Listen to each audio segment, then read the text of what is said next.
Wendy Bell Radio is live. Hey, how's everybody doing? What's going on? Happy Monday. Still in the deep freeze in the land before time. Have you guys seen any of the video of New York City? Look, I've been bitching with Brock because the plowing situation when you get a foot or two of snow, it's never going to be good, right? You're never going to be pleased. Nobody's ever going to be happy with it. However, ... I was looking, and when Jack was telling us he had to win the repo mission, he had to like dig out the car. Guys, the cars are plowed in all the way up to their roofs, and it's pack ice. And the garbage men can't get through, and it's just piles of garbage. With rats. And there's nothing they could do about it. Well, I mean, you could. I'm not going to sit here and throw stones at communist Zoran Mamdani. He'll F up that place before anybody's business. But I was like, oh my gosh, what an ugly time of year. And the storms just make it so much worse. Did anybody get that cyclone, Brock? I think North Carolina. Did they? Yeah. Is there something that was bad about that? I'm so sorry. That's just it. So I want to say this. I want to talk a little shop as we're getting started. So Brock and I went to go do a video with Dr. Dubiak at Body by Aim 360 on Friday. And we walked in, and what did you see immediately? Because I saw it immediately. The scale? The scale. So there's this thing. It's like whole kaleidoscope of colors, and it looks like it's got laser stuff. And I was like, what's that? You can stay. You don't have to get off the thing. And Darren was like, I should have told you to bring like exercise shorts and a sports bra. And I'm like, because that's a good look. And he's like, no, this scale is amazing. It tells you all of the various parts of your body and the body fat. I'm like, again, sounds fantastic. Yeah. I can tell you. You could be in just a pair of shorts. I'm like, I don't think so. I can tell you where the zhuzh is. I don't need lasers. But anyway, we're going to do that on Friday. No. You're going to do it. I loved it. But anyway, his wife, Allie, who's the registered nurse or the nurse practitioner there, she sent me something and she's like, look, I want you guys to talk about this before you come and see this. It's called the shape scale. We're going to make a video about the shape scale thing. She's like, look, we're going to talk about for the month of February for $249. You can get your first month if you want any of these GLPs, you want these injections. You've been thinking about it. You wonder about it. You want to have answers about it. 412-227-9255. This is your month to make an appointment and talk to them and see what the deal is. $249 under this February promo. It, for a lot of people, makes a great deal of sense. So if you're interested in this type of weight loss therapy, you're going to have some labs done. They're going to go through the total evaluation. This isn't some fly-by-night thing. They want you to lose weight the right way with help. Body by aim360.com. This is a promotion, 1/2 off of your first month of the medication for the entire month of February. Again, that's $249 for you for the whole month.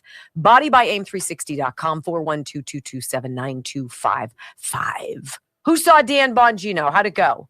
You know, I was interested because a lot of people, when I was like super excited, I posted last night on X, super excited to have Dan back. I can't wait to see how he does and what he does, right? I got a lot of pushback. A lot of people were like, he let us down, blah, blah, blah. And I'm like, you know what? It is interesting how we can armchair quarterback somebody else's job that we know absolutely nothing about, the circumstances of which, or the details that he and Kash Patel were presented and what they needed to do with those details. I love how we think we should demand everything on our terms. Our terms or no terms, or I'm done with you. And it's like, that's not really how the world works, right? The guy has proven upside down and inside out that he is reliable, dependable, and that he's a patriot. There was a reason why they did that, and it'll come out. Well, I saw some of it. By the way, if you're on Facebook and you check out my page, Wendy did a little video with Darren. It's helpful. It's helpful to know what they do. Yeah. But I watched a little bit of it, and he was talking about the Epstein, and he's like, what we thought was going to be in there wasn't. Who are you talking about? Dan Bongino. Okay. He's like, all these Griffin, videos they talked about, all these logs that they talked about. He goes, this has been screwed up. And not his words, Mike Davis's words from the Third Article Project. Said this has been messed up for years. Article 3 project. Yeah, Article 3. Years it's been messed up. Sure. So, but we expect what we expect, and we should get what we want when we want it. And when we don't, then we're very judgy. And it's like, you lied to me. Done. I'm not following you anymore. And it's like, easy, tap the brakes. You have no idea the circumstances any more than I do. I don't want to see it. To be honest with you, all the stuff that's dripping, whatevs. Whatevs. You're all gross. Like Bill Gates dripping. 5, 4, 3, 2, 1. Welcome to your daily dose of facts to fight off the liberal gaslighting. You can be in the middle of a hurricane. You have sanctuary in the city of Chicago. Or you can be on a calm day. North is still north. You could be in a thunderstorm. I am angry. We are not going back. Not ever. North is still north. People can yell at you. The hell with the Supreme Court. We will defy them. North is still north. It doesn't change fundamental things. And in this business, right is still right, even if you stand by yourself. We don't get fooled again. No. Live across the fruited plain and from sea to shining sea, we're converting the Marxist left 1 hour at a time on the Wendy Bell radio program.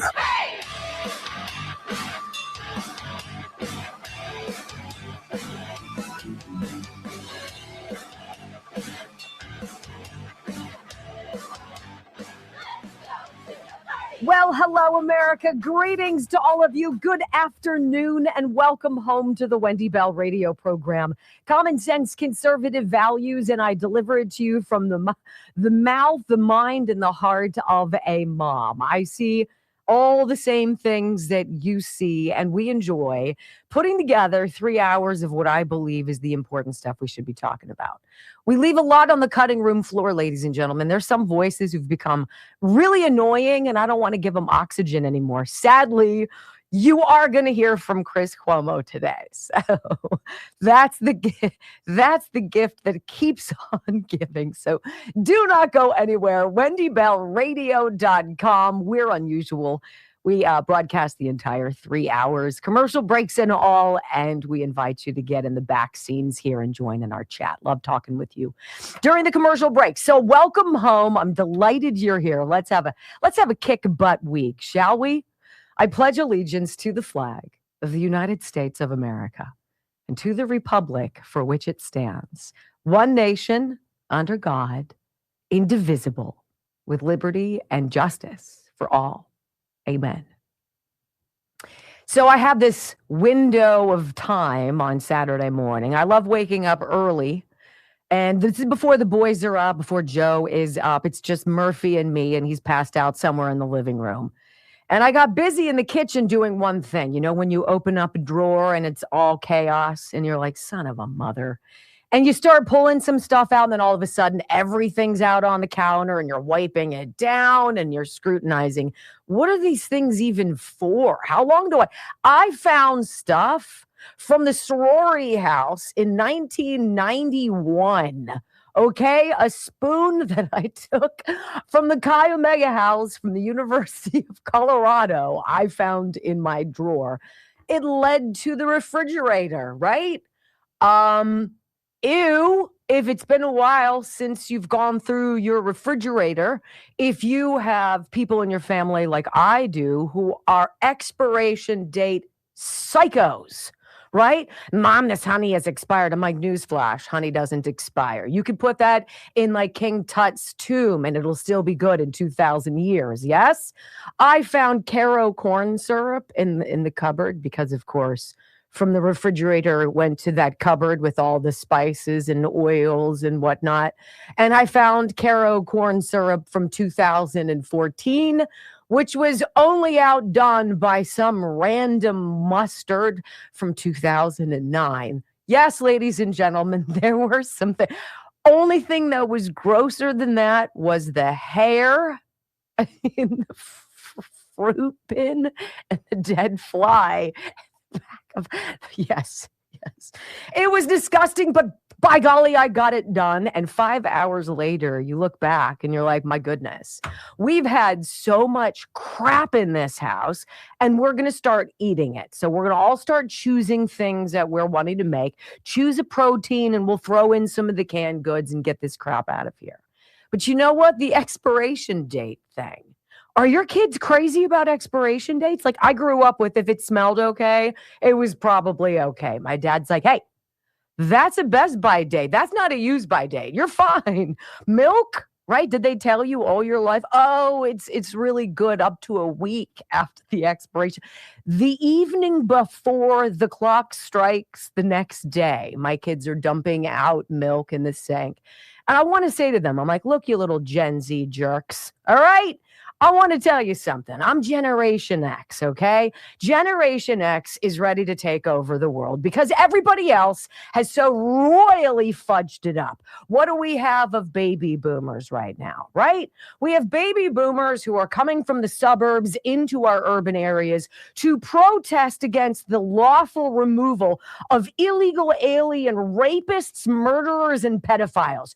Go figure that out, right? We've got a millennial phase of parents who've completely ruined their kids. Look, I'm just going to tell you, I'm not God's greatest gift to parenting, but there is no reason in the supermarket your 1-year-old should have Beat headsets on and should be sitting in the buggy with an iPad, okay? It's okay to go to a restaurant and take crayons and paper with you. We played what, guys? Hangman. What did we play? Tic-tac-toe. And if you're waiting for your food, there's no reason for you to need to be entertained. You behave because that's what you're expected to do. And if you don't, you're going to get spanked. Okay? That's how we grew up. We grew up drinking out of the hose, right? And the first about 5 minutes of it doesn't taste that good. We played Red Rover until our arms almost broke. We played and played forever until the streetlights came on. And by the way, my mom wasn't home half of the time. We were latchkey freaking kids, right? And we did okay. I don't understand what has happened to this country, but I am so freaking tired of it. I'm tired of the protesters, the people who apparently don't have jobs, or they do, and it's being a professional agitator. You suck, and we're tired of you because we wake up every day and we go to work. And we pay our taxes. And every now and again, we might go to church. And we don't need you barging in on it. You're annoying. You're blowhards. And by the way, take a shower. It's okay to care about your appearance. It's not like everybody's going to Walmart to shop afterwards. Okay, I've had it. And I'm going to speak for Generation X. We freaking want our country back. And if you think there's something wrong with red, white, and blue, or the acronym MAGA, pack your bags. We're so tired of you. The grifters who've come in, who've stolen generational wealth from us, and Republicans and Democrats alike, let it happen. Pack your bags. You've expired. 11 Senate Republicans vote alongside the Democrats Friday night to continue funding an African arm of USAID, whose chief financial officer just pled guilty to basically bribery. Okay, and who urged people stop the funding. This is fraudulent hook, line, and sinker. Anybody else with me? Who else are we annoyed by, right? I'm tired of all the women out there who've ruined this country. Liberal chicks, look in the mirror, okay? We're so tired of you. We're tired of your demands. We're tired of you expecting that everybody should pay attention to you. We're tired of you acting as though you don't have rights. What rights don't you have? I have the right to not listen to you and your blowhardia all day. We've had it. Okay? And all of this, ladies and gentlemen, comes out of me cleaning my freaking refrigerator. I'm tired of the extra baggage. I'm tired of the spices like the garam masala that I have, a pound of it. What am I using this for? I have wasabi powder. You know, if I want to start making sushi anytime soon. It's ridiculous. We have a family refrigerator and pantry system that isn't working. Too many items are well past their use-by date. And I'm tired of sitting in the kitchen with you trying to create some recipe where America delivers what America's promise is without carving all of these voices out of it. Done. Okay, so everybody out there, every kid who just graduated college who expects to make 6 figures and have 4 weeks off and a 401k, take a seat. We crawled our way up to the top of the ladder. We sacrificed and worked weekends. We took out ridiculous loans the government never should have allowed us to take out. We scraped, we scrambled, we saved, and we sacrificed. And you know what? Our parents weren't there giving us anything either. There was nowhere to turn. So, from a weary Generation X, can everybody else just get the hell out of the way? Because it seems like we are the only people equipped to be able to tackle what needs to be tackled. Clean out the fridge, dump the junk out of the pantry, and let's get cooking, ladies and gentlemen, because I am so tired of the same old dinner. Aren't you? Now, just think. I was unsure what I was going to talk about in the opening monologue. Seems to have bubbled through because I think a lot of America has had enough of the same old boring menu.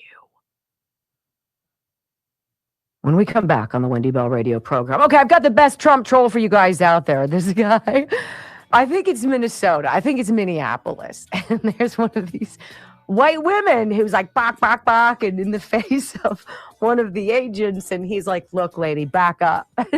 She doesn't. So the pepper spray comes out. But there's a Trump guy on a megaphone who's narrating the whole thing. And I think you need it. I need it or a Xanax. Next on the Wendy Bell Radio Network.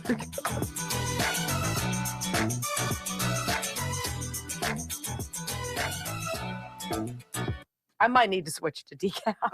All I know is everything you said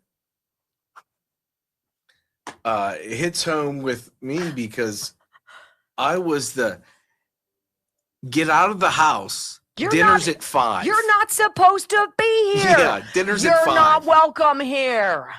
You're not welcome here. Go somewhere else. Yep. We played hockey in the street, Oh, football in the God. street. We played everything. You hear car. You know how many times Yes. our football was like- run over by a car? And then you like growl at people who drive by. Like, Yeah. can't you see?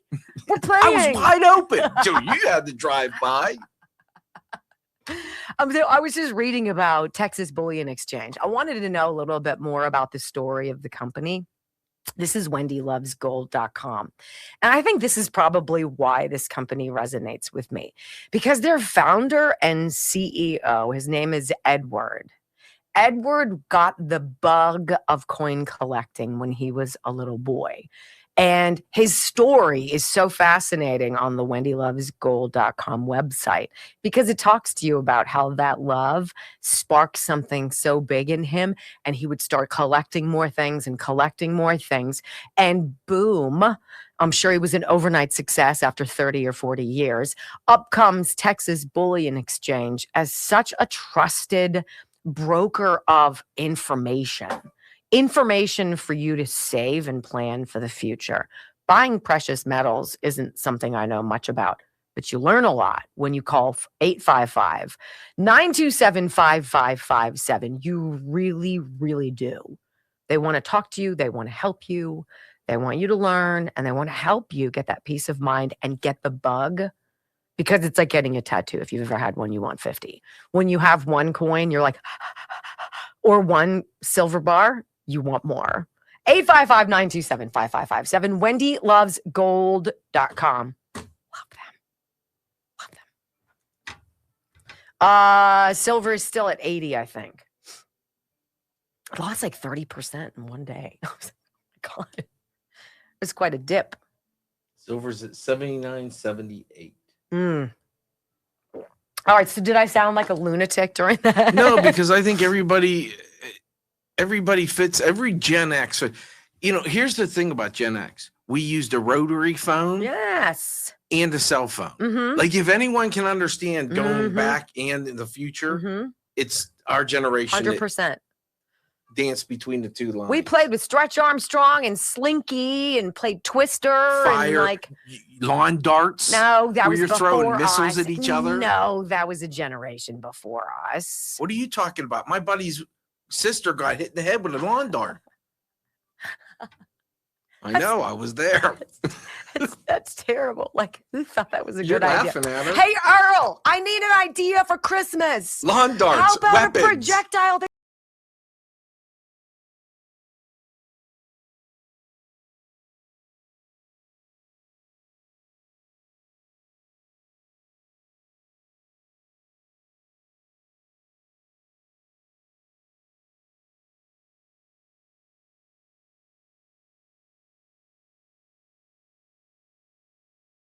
over at CNN. He's one of my hit or miss boyfriends. It depends. But he was like, literally one poll was, this spells doom for the Republicans coming up at the midterms. Like, everybody loves what the Democrats are selling. And I was like, what exactly is that? A healthcare system that doesn't work, right? That's rampantly fraudulent. That's all coming up. Your Affordable Care Act of suck. Surprise, right? What are they about? Kumbaya, we're all in this together? No, they're crazy out in the streets causing disruption under the guise of their First Amendment right. What is exactly you're getting when you vote for a Democrat? Somebody to answer your phone call? No. Somebody to do what's right for you? No. Well, let's see. Of course, the next poll, Harry was like, Trump and all these red states, they're gaining so much population. And I'm like, no duh. Blue hellscapes suck. And enough people are like, you know what? It's just not worth it, sweetheart. Let's go. Let's roll the dice. I'd rather roll the dice and do something totally different than watch a place that I love fall apart. That's it. So there's a Neapolitan News Service poll. It says, which political party do you trust more on each of the following issues? I mean, it's ridiculous. So there's things that matter, and then there's the fictitious things that the Democrats create so that they can sound like they're good at something, okay? So let's talk about this. Which party do you trust more on national security? Boy, that's a nail biter. Well, it's the Republicans by 12, okay? Republicans, 43%, Democrats, 31%. How that's even possible, I don't know, right? How about crime? Which political party do you trust more on crime? The party that opened the board and was like, come on in. What? You're MS-13? You look like a Maryland man. Come on in. Have a tequila shot, right? Republicans up by 11 on that one. Crime. How about immigration? I know, another mystifier. Republicans by 7. The economy. Remember? Everybody's like, Trump's not fixing the economy. It's so bad under Trump. Well, right. It's taken a little while for 4 years of Barack Obama through weekend at Bernie's Joe Biden to fudge things up and actually settle it down. Republicans by 7. We trust Republicans more by 7. In gun laws, Republicans by 4. No duh. Inflation, I trust Republicans more by 2. You want to hear where the Democrats come in strong? This is it.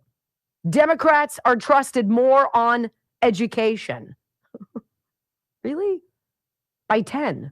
42% to 32%. What have the Democrats done besides churn out yet another generation of toxic, groomed students? Congratulations. You've received your public school diploma. You're now ready to be a community activist or organizer. Healthcare. Right? Democrats are more trusted by 13 points in the Neapolitan News Service poll. Okay. How about abortion? You guys can have it. 100%. That's the Democrats by 15. And then climate change, because I know you guys are really worried about that, right? I mean, the climate change. By 17 Democrats win that. Now, I want you, okay, so that just shows you the things that matter, that impact your bottom line, that impact your ability to live the American dream, to feel safe, to be proud, to be an American, right? To believe in all of that. Democrats, they long ago missed the boat. I want you to hear this, though. It is it's the best Trump troll ever. Brock, how would you describe this? This is like, I think it's Minneapolis. And I think it's some woman who's trying to get in the way of an ICE agent. And there's like a guy in a Trump voice who's... It sounds like he's on a bullhorn. He's narrating saying, hey, it. lady. Yeah. He's like, hey, lady, I don't think you want to do that. But he's doing it. And he's a fantastic Trump impersonator. And she gets sprayed in the face because she's not listening to the ICE agent who's like, ma'am, you need to step back. You can record whatever we're doing on the sidewalk. You cannot get in the way. But she doesn't listen until she gets it full in the beezer. Attention, please. Attention. If you're a crazy, liberal, ugly woman, otherwise known as Crazy Karens, please go back home and annoy your husbands instead of our beautiful ICE officers. Although when you think about it, you probably don't have a husband because you're fat and ugly and annoying, and nobody will ever marry you. I know you're all wearing pajamas, but this would be a nice moment to maybe start with a little jog around the block so you can lose some of that weight and maybe think about some of those life decisions where everything went wrong. Anyway, if you keep around with that guy, you're going to get pepper sprayed. So please just, well, there you go, kept around, and now you found out. Believe me.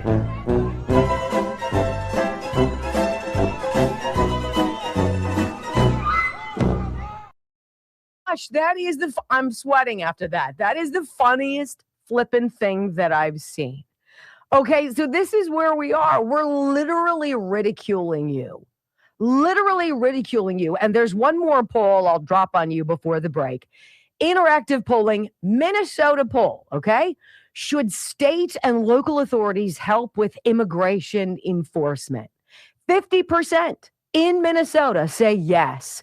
36% say no. You want to know the breakdown? There is but one group, Democrats, 18 to 34, ladies and gentlemen. Those are the people who say, we shouldn't be helping ICE at all. Everybody else, the GOP by 80, they said, yeah, state and local authorities. How about y'all work together? That could really be swell. Independents by 3. Urban voters, yes, by 16 points, they said. Work with the feds. How about the suburbans? By 9. No college education by 33 points. It's not complicated. Everything that's going on is what America wants. Democrats, well, that's a different story. When we come back on the Wendy Bell radio program, Georgia is way dirtier than we thought, ladies and gentlemen. A state senator blowing it out of the water. Next on the Wendy Bell Radio Network. Oh my goodness, that was so great. You should jog around the block, go home and annoy your husband. In fact, you probably aren't married because nobody wants to hear it. Go away. Oh my. Okay. So I'm going to say this. I had a terrible night's sleep last night. Terrible. I went to bed later than normal, like almost 10 o'clock. And I saw 11 and I saw 12 and I saw 1:30 and 2:45 and 3:30 and I'm finally at 4. I was like, this is ridiculous. I can't do it anymore. Like, you're not up the whole time, but you're up and down, up and down. And then it dawned on me. Why do you suppose, Brock, I didn't sleep well? Well, I know the answer. You're like, damn it, I didn't take my blood flow all weekend. I completely forgot to take my blood flow 7 from Juvenon. Nitric oxide. How can something so simple in a formula and all the ingredients You got to get it. Look at the ingredients. You're like, oh, these are all good things for you. Your doctor would be like, those are good things for you. And then you have blood flow more freely all throughout your body, and it impacts everything you do. Your attitude, your stamina, your movement around the house. The number of people who are like, look, I'm not out there lifting weights or shoveling snow, but even in my typical housework, I'm up and down with the laundry basket like it's no tomorrow. I can tell. And I'm like, I know. And it's the sleep that gets you. You sleep like a boulder. So I took this again. I'm back on schedule and I'll never go wrong again. Bloodflow7.com/Wendy. It's the number one biggest change in my life. I'm just going to say. And the formula for men that is specific because of testosterone. So good for men, especially over the age of, well, it can be for anybody, any man, right? It's called Alpha Gold Male. Mwah. Both of these, bloodflow7.com/Wendy. You get 30% off. 30% off. I think the code is Wendy30. But you'll get it. Wendy30. I love this company. And we got the mugs this weekend. Oh, yes. I didn't see any. Nobody gave me one, so. There's only so many of them. Oh, I thought we would hold one up or something. Instead, you have to hold up half of yours and I have to hold up half of mine. Well, that's not what it looks like. Yes, it does. No, it looks like this. Turn yours around. Mm-hmm. Turn it the other way, Dingleberry. Oh, God. Yeah, see, his has got more white. This is whiter, but that's the correct printing on the back. I would have liked to have shown you, but that was too much to ask for. But anyway. But hopefully we'll have them. Lindsay's working on it. Hopefully we'll have them up Wednesday. Yeah.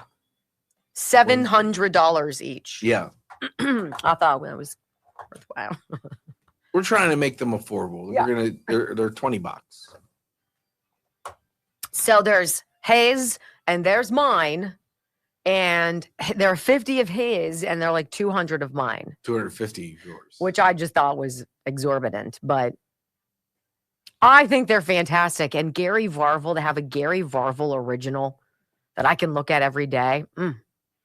How you doing?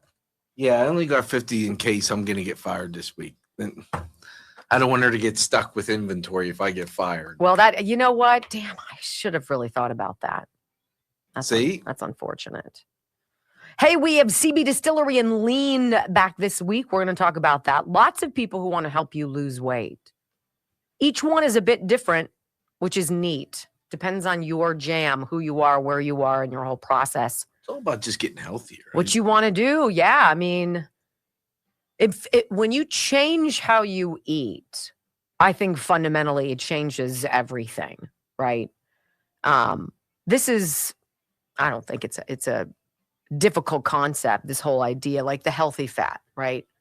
This is something that I do, that Dr. Gundry has done for years. It's been part of his regimen, and it's how he lost almost 80 pounds, which is huge.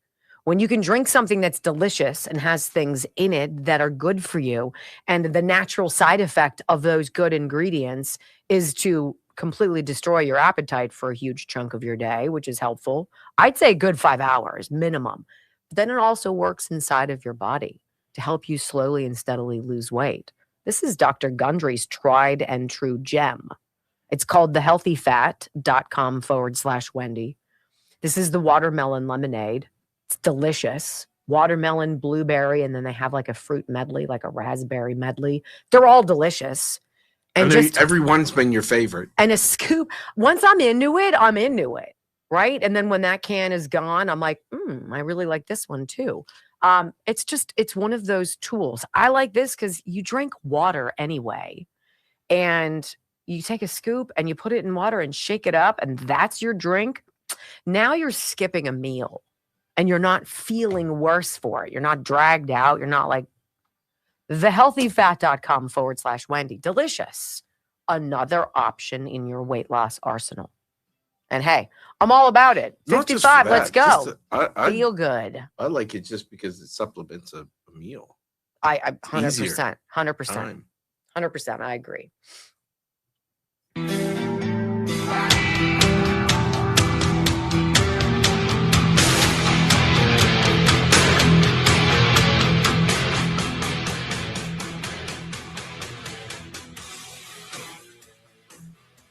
Welcome back to the Wendy Bell radio program. So there's a state senator in Georgia, and his name is Greg Dolezal.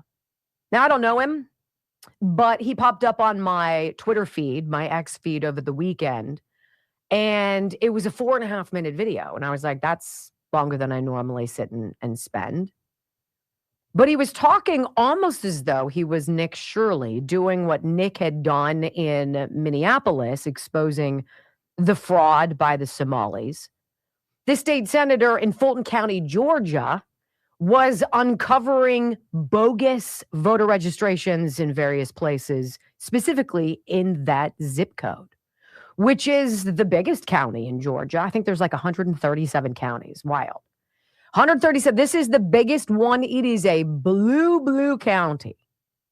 And I started paying attention to him. So then I searched his name. It's a guy who's running for lieutenant governor. He's a Republican, right? Greg Dolezal. And some people were on the Twitter things responding to him saying, well, we've known about this for a long time. And it's interesting that now you're, running for higher office and now you're paying attention to what's going on. Look, I'm not in a position to be upset when somebody joins the timeline of honestly discussing what's been going on in this country. I'm not going to sit here and say, oh, yeah, where have you been? People get really ownershipy about stuff like that, right? We've been talking about where have you been? Well, you know what? I've had other things I've been doing, but I'm on with you now. So what do you say? Should we expose this together? Can you put that aside? And can we expose this together? And apparently there's a lot to expose in Georgia. And the rolling in of all these trucks last week, the FBI getting all this stuff from 2020. If there's nothing to hide, there's nothing to be worried about, you would just say, of course. Take what you need, right? What are you going to fight? You fight when there's something to hide. And we all know that.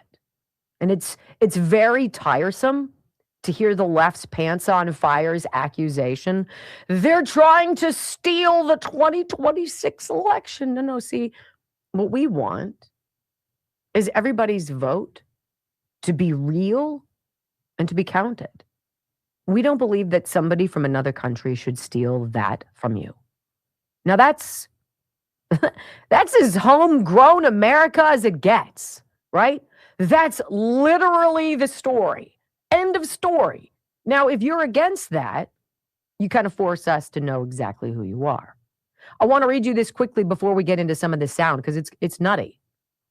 It's on par in a mind-bending voter fraud way as what's being uncovered by Benny Johnson and Dr. Oz in California regarding hospice fraud. Mind-bending. So there's a site called theciviccenter.org. New voter registrations soar in Fulton County, Georgia. Now, this is something that was last updated in July of 2024. So the lead up to the 2024 presidential election. And apparently in Fulton County, Georgia, it was amazing. There were 9,769 new voters registered to vote between Election Day on November 3rd, 2020, and the December 7th cutoff to vote in the U.S. Senate election on January 5th. All these new voters. Now, either all of these people have kind of been asleep at the wheel and never decided to get involved in the process. And let's be honest, we don't have the voter participation we should.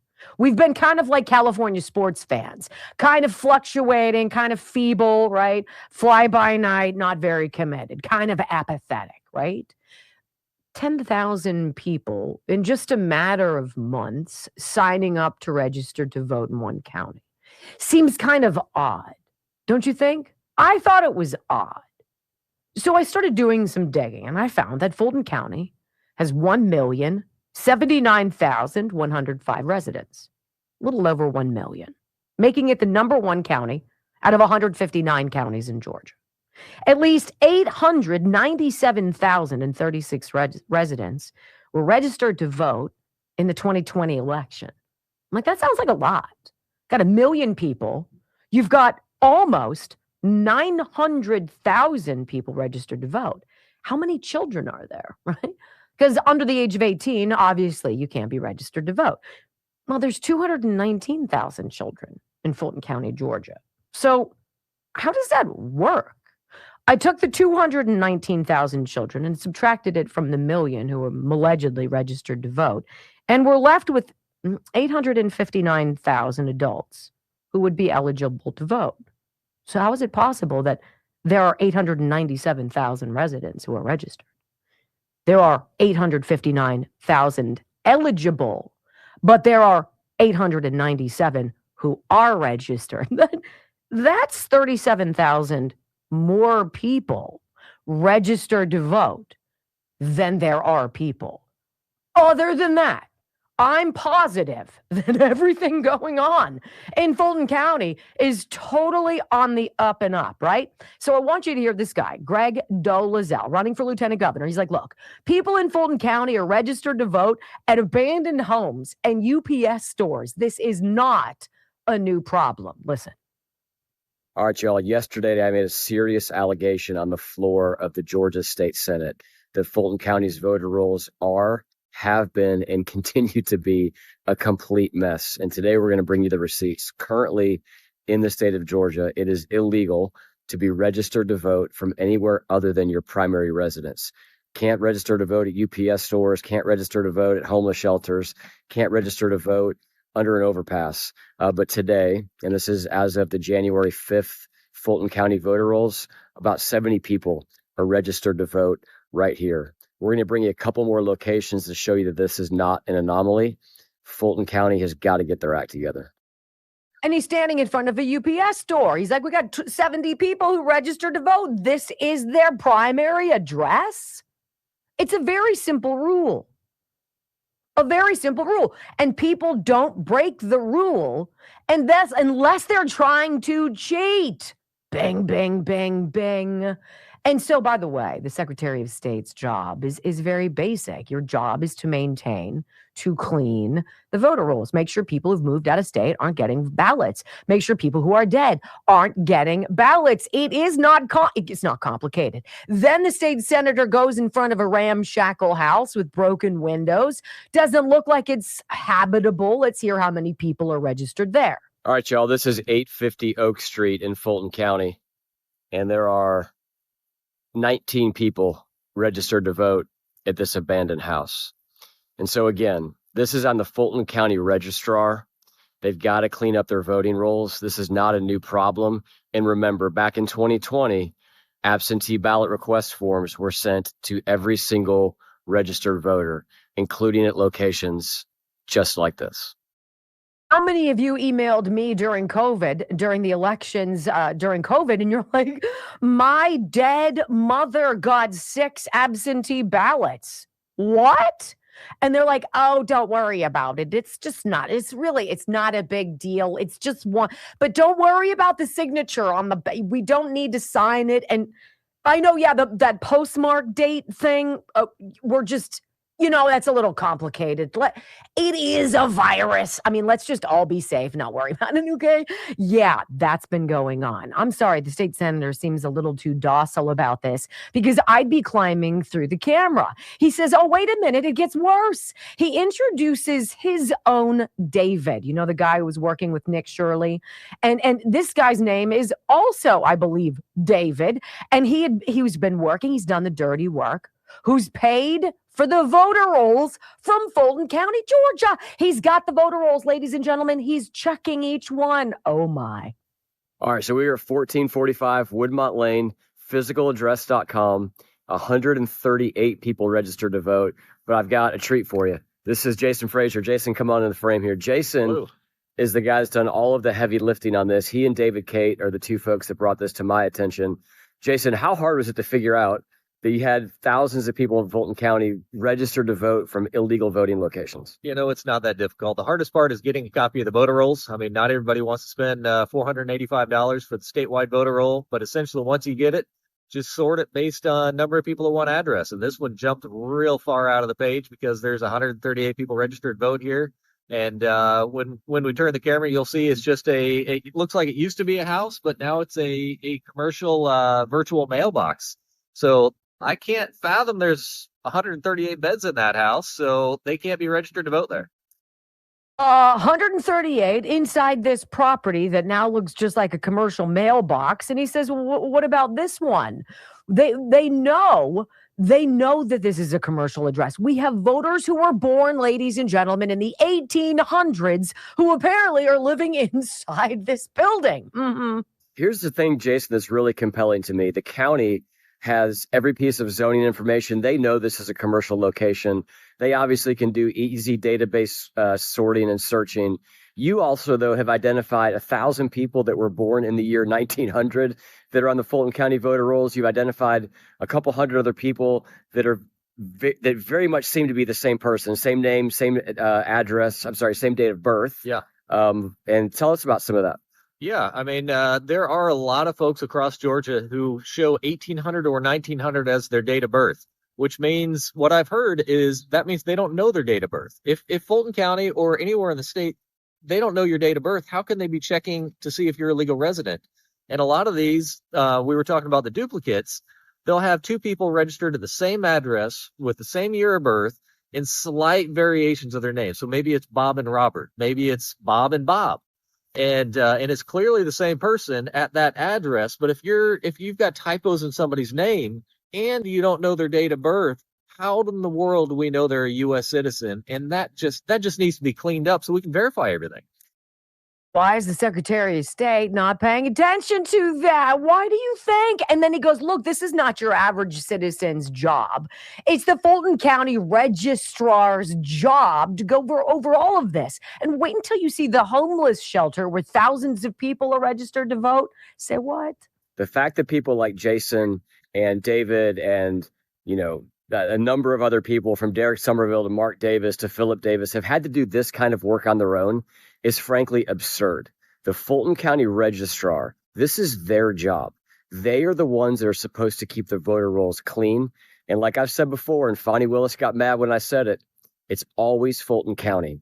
And Fulton County has got to get their act cleaned up. Jason, thank you for the work that you guys have done. Super, super grateful. Thank you. I'm going to head to the next location, and I think we're heading next to maybe a homeless shelter. But ironically, there's a homeless shelter across the street from the Capitol with 1,900 people. Yeah, they've had as many as 2,300, 2,400 is most I've seen. And I mean, you can go right on their website. They don't have that many beds. This is a problem.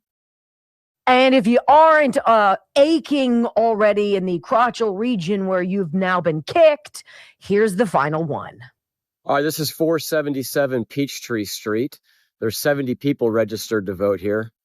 It's a homeless shelter that closed in 2017.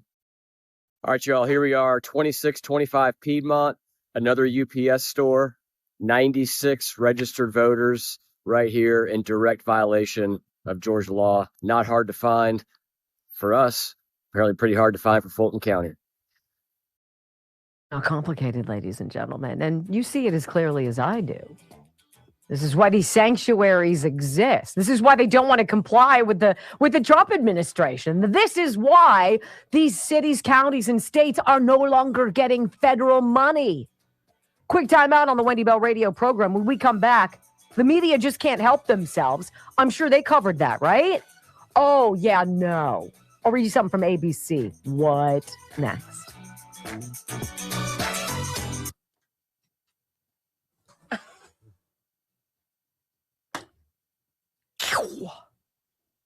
Wild, right? And it's just so ho-hum. Well, what about this? What about these people? What about that? Judicial Watch, I think since the last, what is it? 6 million that they're up to? 6 million names that they've peeled off of America's voter rolls that, of course, your Secretary of States and registrars aren't doing. Why? Why does it never benefit Republicans? Right? Do we not cheat? Are we missing the boat? Are we too dumb? What are we doing, right?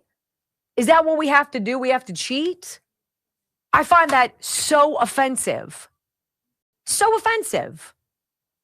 There's so many ways the deck is stacked against us. It's ridiculous. And don't try to lie to me, Harry Enton, and say that people really think the Democrats are doing a great job. They're going to retake the House in 2026. Really? What do they do? Harry? What kind of leadership? Name one Democrat where you're like, that guy or her. Yes. Ooh. I like what she says. Nobody. They suck. Simkovich Concussion Institute. Doc is like, that's not the lead-in I was looking for. The Simkovich Concussion Institute. It's a special place, right? It's nice to go to a doctor who's not looking at you as a pincushion or as a money maker. He wants to heal your brain. And he knows how to identify traumatic brain injury. Because you don't see it on an MRI. You don't go to the hospital and they don't say, hey, let's take a CT of your brain. Let's see it. Look, oh, there's the damage, because it doesn't work like that. It's exhibited by your behavior, right? Your reactions to things. And it's also parts of your soft palate. Things get out of whack and need to be nudged back into position. Sort of like having crystals in your ear. If you have crystals, everybody does. If they get out of whack, you get vertigo, you get nauseous, you walk into the ground. It's awful. You need an expert. Dr. Simkovich and the Simkovich Concussion Institute. These are the people we trust. Just so happens that they're in our backyard here in the land before time. That's why people fly into town. They take several days off of work and they're like, I'm coming, I'm sitting in your chair and you're healing me. Chronic migraines, brain injury from accidents, war, sports, 412-366-3700. SimkovichConcussionInstitute.com. Even essential tremor, like our friend. 70 to 75% help. That's life-changing. SimkovichConcussionInstitute.com.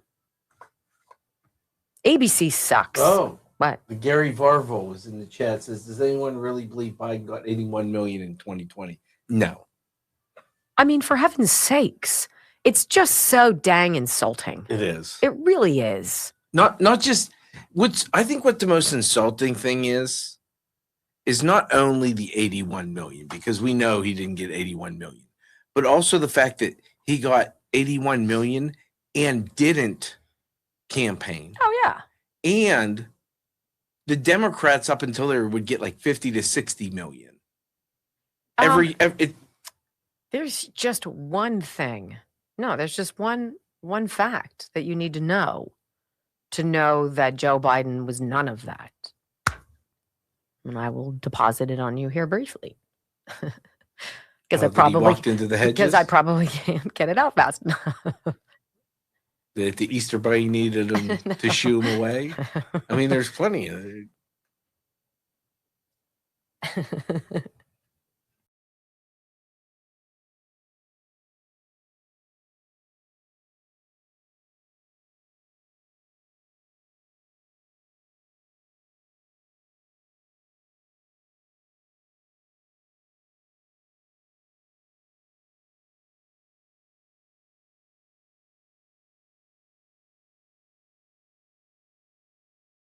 Our friend, political cartoonist Gary Varvel, he is a gift. I'm just going to say, he was writing, does anybody believe that Joe Biden actually got 81 million votes? No.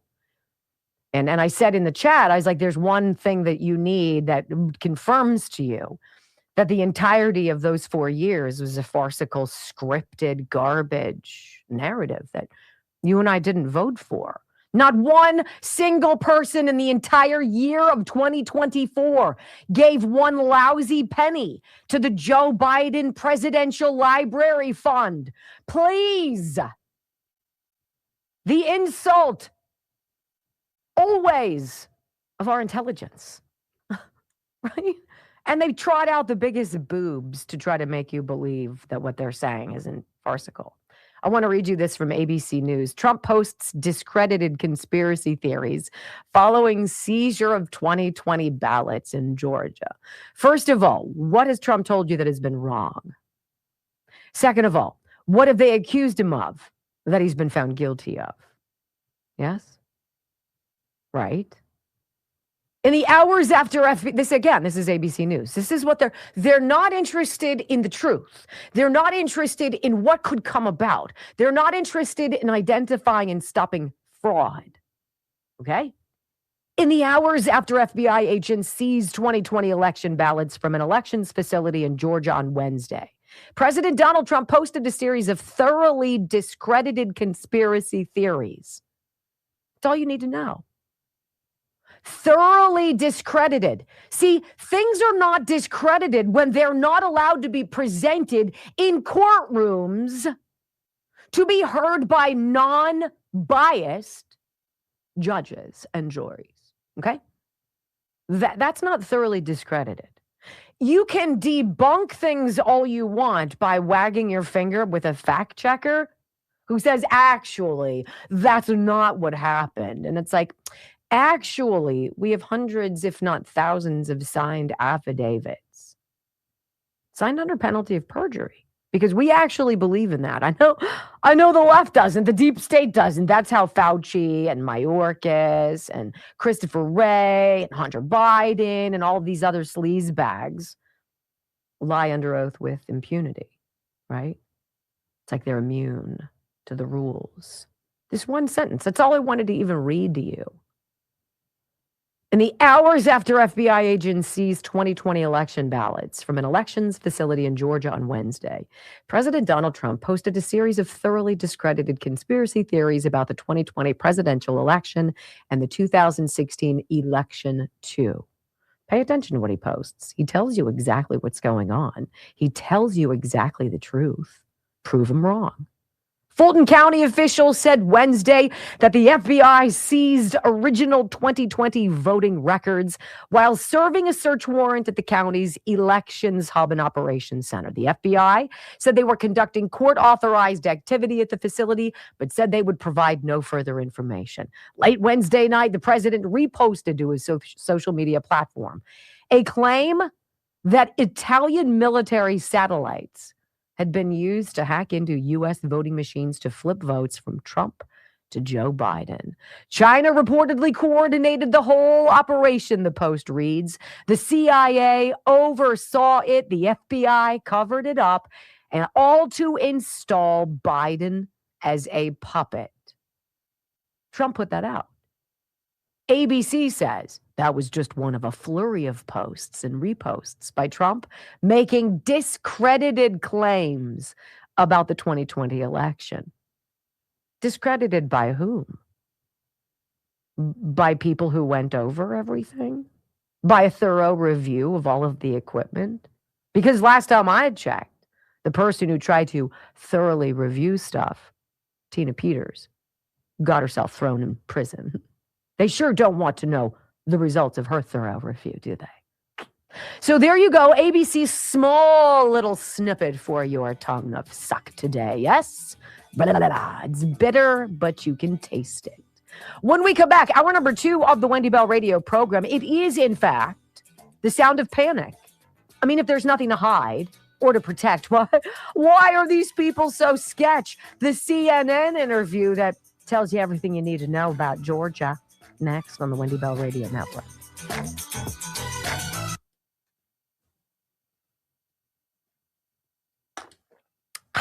I'm going to run to the bathroom, Brock. Do you have to go? Nope. Okay, I'll be right back.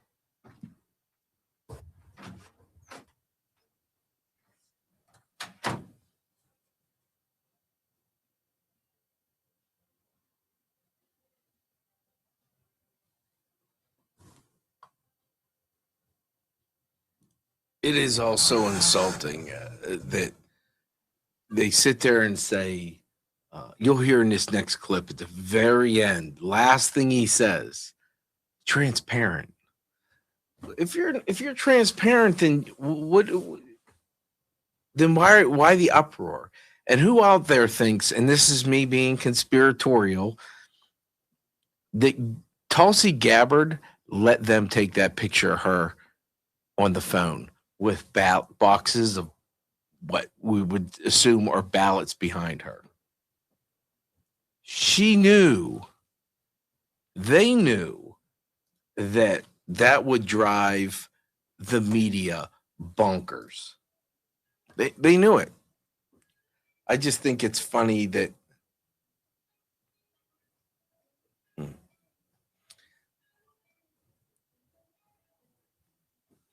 they would not think that that would happen, that the media wouldn't go nuts seeing her there. And what was the story for last week?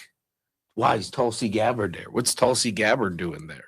What does she have to do with the elections? Like I said, I think she purposely stood there on the phone, if she was even on the phone, purposely, just to get them in their honeys in a bunch, as Wendy would say. Hi, what would you do? Huh?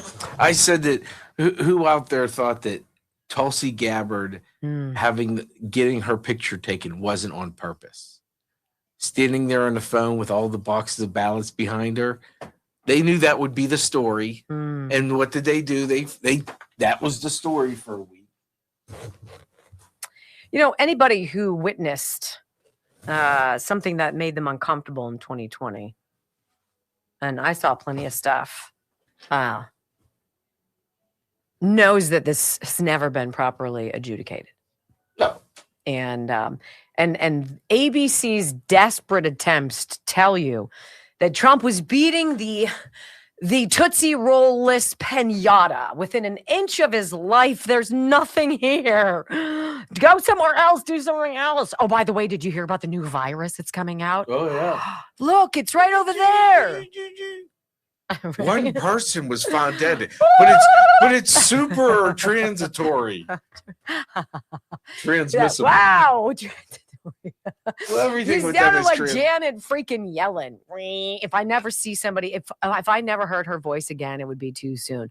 That is somebody I would throw punch and throw down the stairs. All right. Let me say this before you say something nice. Okay. We need your rumbles today. The leaderboard's going to be stacked today. Yep. It'll be just little old us. Yeah, so we're going to need your help today. Little old us. Disinfectwithsniper.com. I will tell you that when you're cleaning your refrigerator and your pantry and your shelving and everything, it is wonderful to have a hospital grade, completely safe though for you and your family and your pets, an antibacterial, antifungal, anti-everything that is gross and makes you sick spray, and it's called Sniper. Disinfectwithsniper.com. And I don't really like shipping liquids, and because it's expensive, and our friend made it so that the shipping is free. And so disinfectwithsniper.com, whether you get a gallon of Sniper or a quart of it or an itty-bitty spray bottle of it for your purse or for your car, for travel, this is the product, the site that Brock and I both really, really love. Everything on it. I think save for a couple things I use and I choose to use because they work. Disinfectwithsniper.com. It's a special company, and I'm telling you, I haven't been sick. I want to get that EnviroCleanse back as a sponsor because I have used it. I was just going to say, you still use it. We've gotten a new filter for it and everything. Like Joe's hardcore on it. It runs 24 hours a day upstairs on an looks down into the breezeway down in the first floor by the kids' rooms. And I'll just tell you, we just do not get sick. Just don't. And I'm not allowed. Yeah, you're really not. Sadly. Sorry. But you better take care of yourself. I think it's all the dirt my brother and I probably ate as children because he doesn't get sick very often either. Yeah. Joe is very rarely ill and he's around people. I think when you just have the mentality that life doesn't permit it, right? It's not. Yeah. And you'll get walloped, but thanks. I mean, the nice thing is, Fauci, you dip. This job I can do under the weather. Like, I'm not out digging ditches.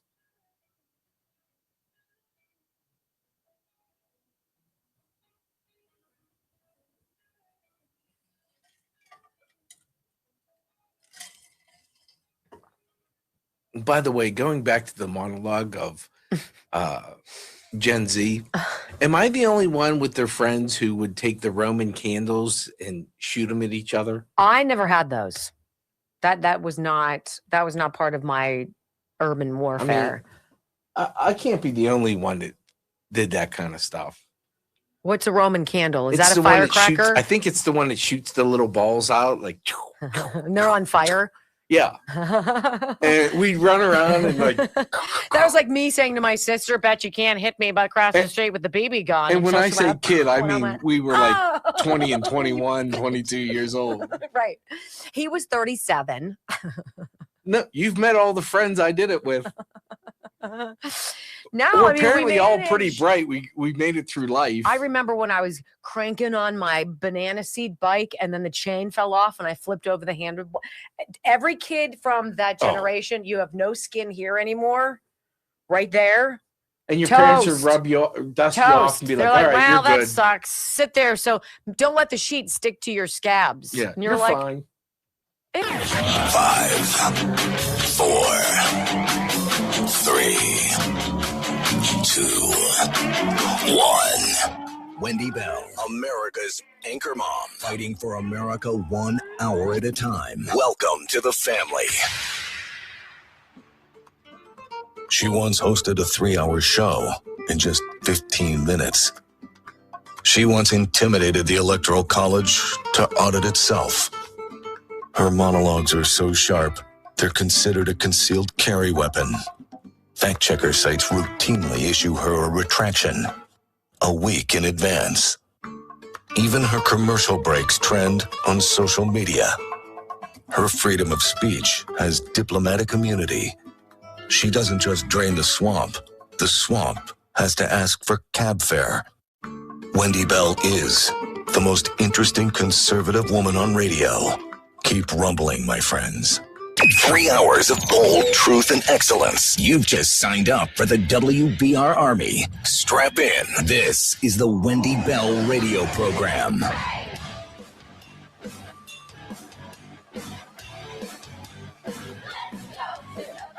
welcome back. Hour number 2 of the Wendy Bell radio program is live. 7 million podcast downloads, ladies and gentlemen. That's crazy. That's 7 million people who are like, I like her, right? Wendy Bell Radio, wherever you get your favorite listening material, please join our family.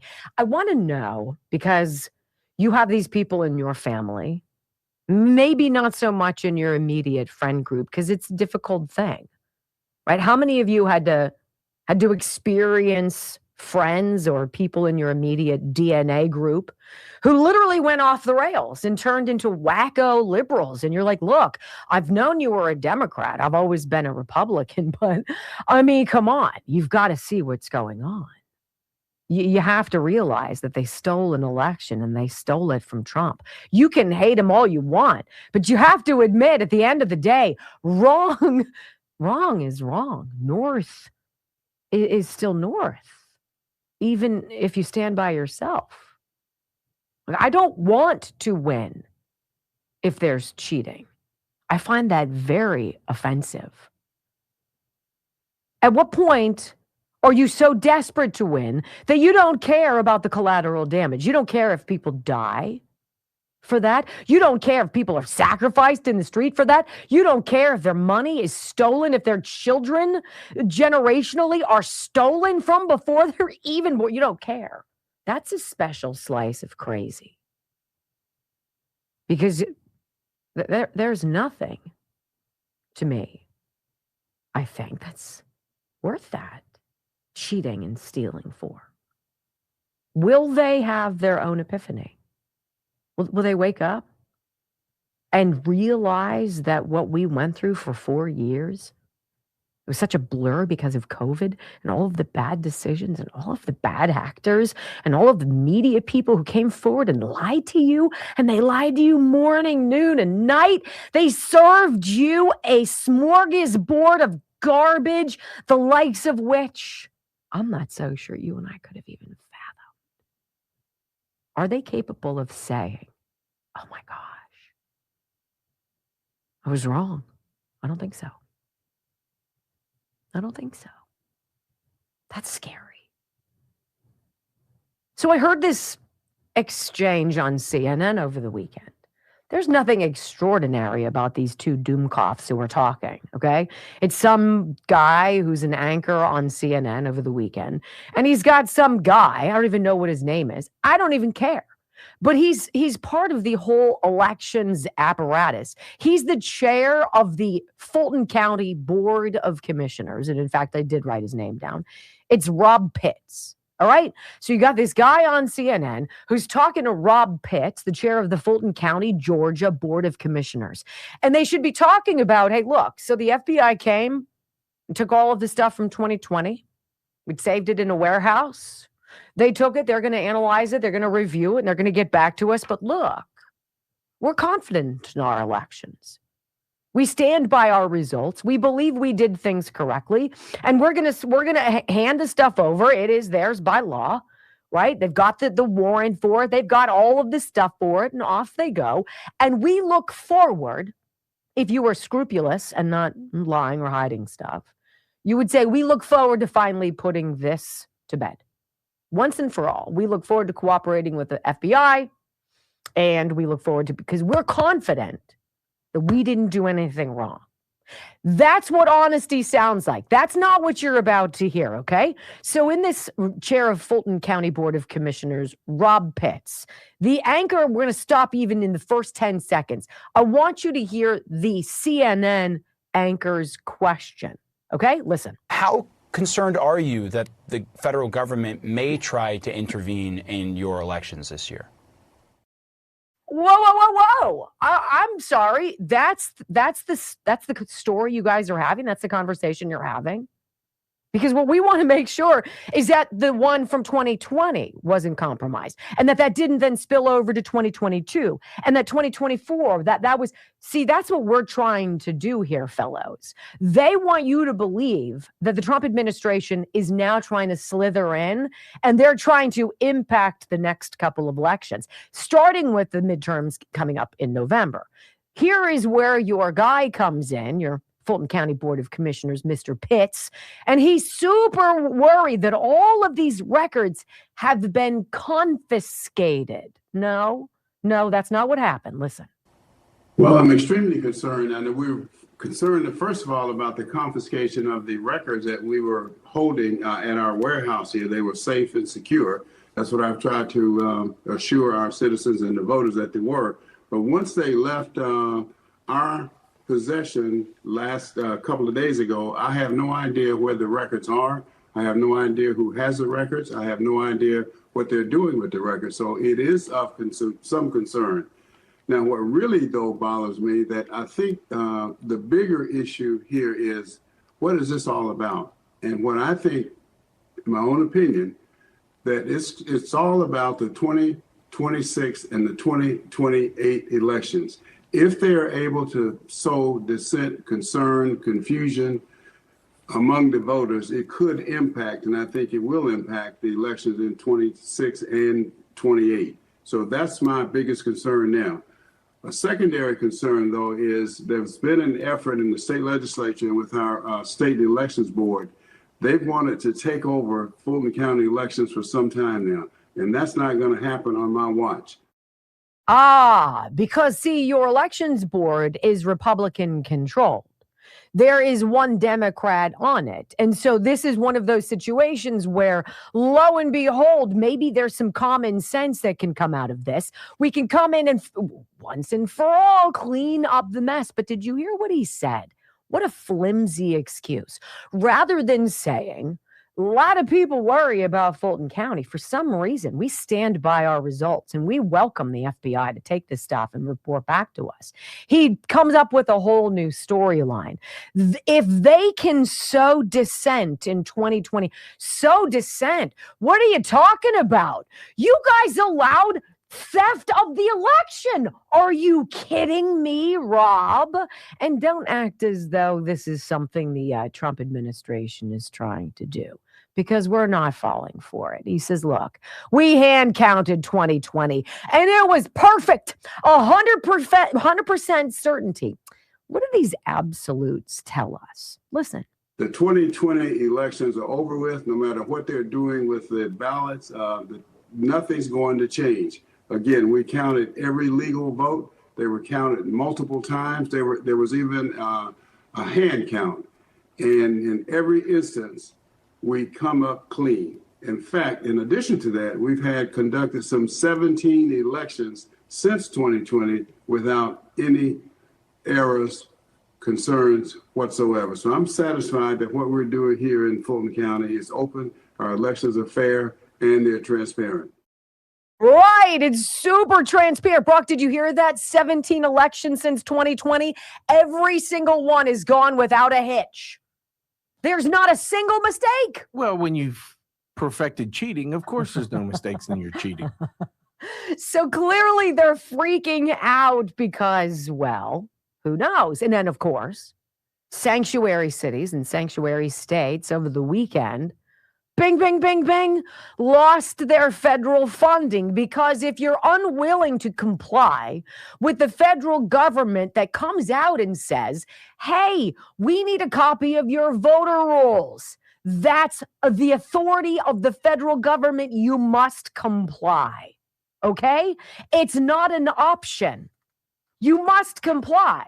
Trump says $0 are going to these states. He's cranking up the heat, ladies and gentlemen. Listen.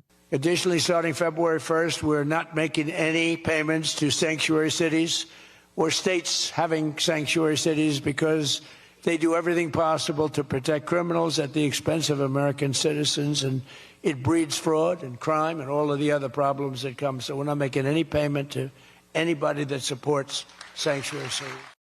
100% correct. And by the way, here is a lawyer from WashingtonGunLaw.com. He's like, look, there are 3 statutes that mandate states comply with federal elections requests by the Attorney General Pam Bondi. Oh, boy. Under Section 205.07, the Secretary of State or whoever's in charge has to absolutely positively keep up-to-date voter records. Then, under Section 207.01, those records must be kept in their entirety for a minimum of 22 months. That brings us then to 52 United States Code Section 20703, which requires by federal law any state in which the U.S. Attorney General has requested that data to turn over that data. The law specifically reads, any record or paper required by Section 20701 of this title to be retained and preserved shall, upon demand in writing by the Attorney General or his representative directed to the person having custody, possession, or control of such record or paper, be made available for inspection, reproduction, and copying at the principal office of such custodian by the Attorney General or his representative. This demand shall contain a statement of the basis and the purpose therefor. But beyond that, there's no other wiggle room in the statute. The demand by the Attorney General doesn't need to be reasonable, doesn't need to be based on articulable facts. It literally just needs to be made in writing, and the Attorney General needs to just express any purpose for it. And at that point, Secretary Hobbs or anyone else in the same position is absolutely, positively, and without a doubt under federal legislative duty to turn that data over. Cough it up, big boys. We want to know what's going on, and we're tired of asking. When we come back on the Wendy Bell Radio program, another blue state blow as billionaires leave California. Another HQ moving from California, somewhere red and sunny. Next on the Wendy Bell Radio Network. It's not like there's wiggle room. And so what they do is that stonewall, slow walk, run out the clock, gum up the works. Oh, we're not going to hear you. Oh, it must have been buried on a Oh, I'm sorry. I was a little busy. I didn't check my messages. That's not how it works. They say it, you give it. And that's the rule. Period. And that guy did 8 whole minutes on it. I watched all 8. I was like, there's not even the remotest sense that in a court of law, one of these counties is going to win over the federal government in Pam Bondi's request for these things. Period. So no money for you. All right, let me tell you about something that's very special. I want to talk to you guys about Blood Flow 7. They have a new product. It's called GLP-1 Gold. All right. And this is something that for a lot of people is going to be very exciting. Cravings are not a willpower problem. They're often a hormone signaling problem. You could have stuff going on inside of you that you don't even realize, and it overcomes you. One hormone called GLP-1 plays this huge role in telling your brain that you're full. Right? Stop eating. You don't need to eat anymore. This hormone, GLP-1, if it's a little wacky, if the signal isn't working well, cravings are loud and you end up eating more than you planned. And it almost is an automatic thing. It's what you do. So you've probably heard about these GLP-1s because of prescription weight loss drugs out there. And there are several. Those force the signal, right? That forces the signal, I'm not hungry, and you stop eating. You lose your appetite. But there's also interest in supporting your body's natural GLP-1 response without injections or anything extreme. And that's where this Juvenon product comes in from the makers of Blood Flow 7 that I love. And it's called GLP-1 Gold. And it supports the natural production of this in your body for better appetite control without shots. Okay. You're going to feel full sooner. You're going to have fewer cravings during the day, and you get an exclusive 30% off because you're part of our Blood Flow audience, right? So if you go to bloodflow7.com/Wendy and enter the code Wendy30, you're going to get 30% off. Look for GLP-1 Gold. Click that. It tells you everything that goes on. What most people usually notice isn't magic weight loss. It's about feeling full sooner with fewer cravings, and you get blood sugar balancing with this product, which is nice. So you don't have that weird up and down of your blood sugar. Again, GLP-1, it's from bloodflow7.com/Wendy. And if you go there, you'll see it. They've got several different products, and I'm starting a couple of them. GLP-1 is the one, Gold. It's called Gold. And then click that. Wendy30 saves you 30% off so you can try it. Again, this is a very exciting thing, but what this product does is it triggers your own natural response. It doesn't put something foreign into you. That's why it's exciting. I love it. GLP-1 Gold, bloodflow7.com/Wendy.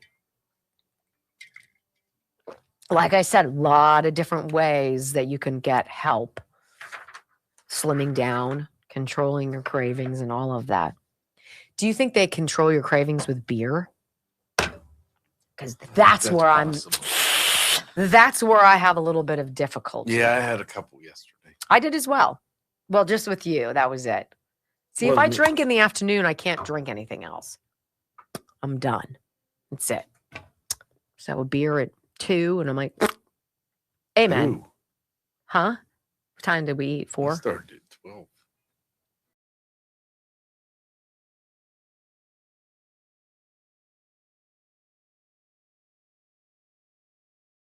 I'm talking about these 2 polls, literally back to back on my news feed, Harry Enton at CNN, their data guy. And the one was, Donald Trump's just going to get smashed. The Republicans are going to get smashed in the midterms. All of this polling, my goodness, everybody loves what Democrats are doing. Democrats aren't doing anything. Democrats are agitators. They're trouble starters. They're cheaters. And there are a lot of Republicans who are too, don't get me wrong. But I'm talking broad brush. These aren't people who work for you. These aren't people who care about you or your family. They don't care about how your kids get educated. They see your kids as money, right? They see you as potential streams of revenue. It's true. And in the second poll, all of a sudden, it was all about this exodus, all these blue state people leaving blue states, going to the red states. Well, no duh. Who wants to live in places that are unsafe, that are overtaxed, right?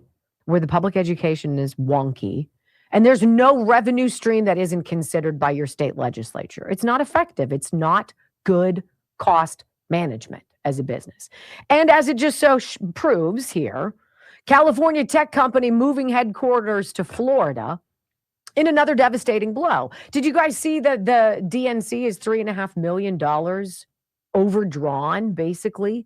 They have negative $3.5 million leading into the midterms. Tell me that's a winning message.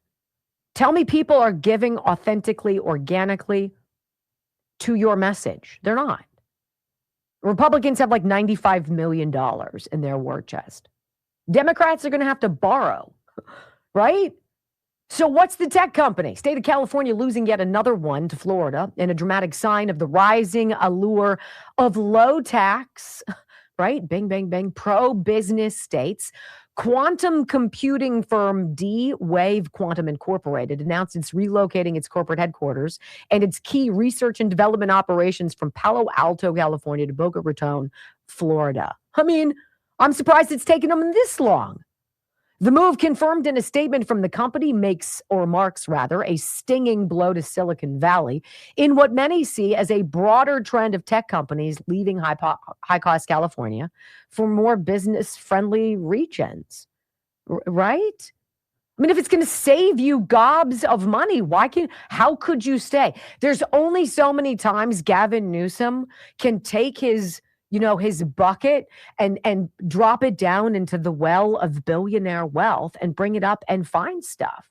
People are finally going to cash out, be like, I'm done. CEO Dr. Alan Barrett's made no secret of the strategy. Florida's rapidly growing tech ecosystem, expanding talent pool, and supportive research environment make the state ideal for quantum innovation. He said, with our new headquarters in Florida, D-Wave will bring to South Florida incredible opportunities for advanced research, talent recruitment, and high-impact technology development that is shaping the future of computing. What you're going to have is you're going to have blue states end up like Wilkinsburg, end up like the community here right across the street from mine, that saw the removal of coal from the steel city of Pittsburgh, Pennsylvania.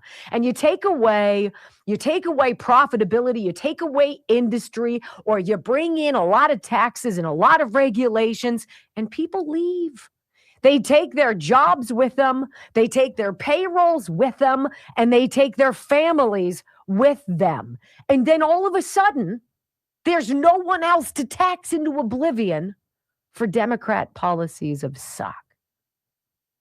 Who else has left California as of late? Well, you can add this company to Tesla and Oracle and Charles Schwab, Hewlett-Packard Enterprise, Palantir, Chevron, SpaceX, X, Neutrogena. That's like 7 in the last several years. Did you know headquarter exits from California rose from about 150 annually in 2011 to more than 200 in 2021, totaling a net loss of 789 company headquarters from the state of California in the last, 15 years.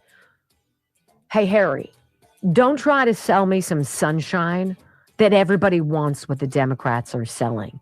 They're freaking fleeing it in droves.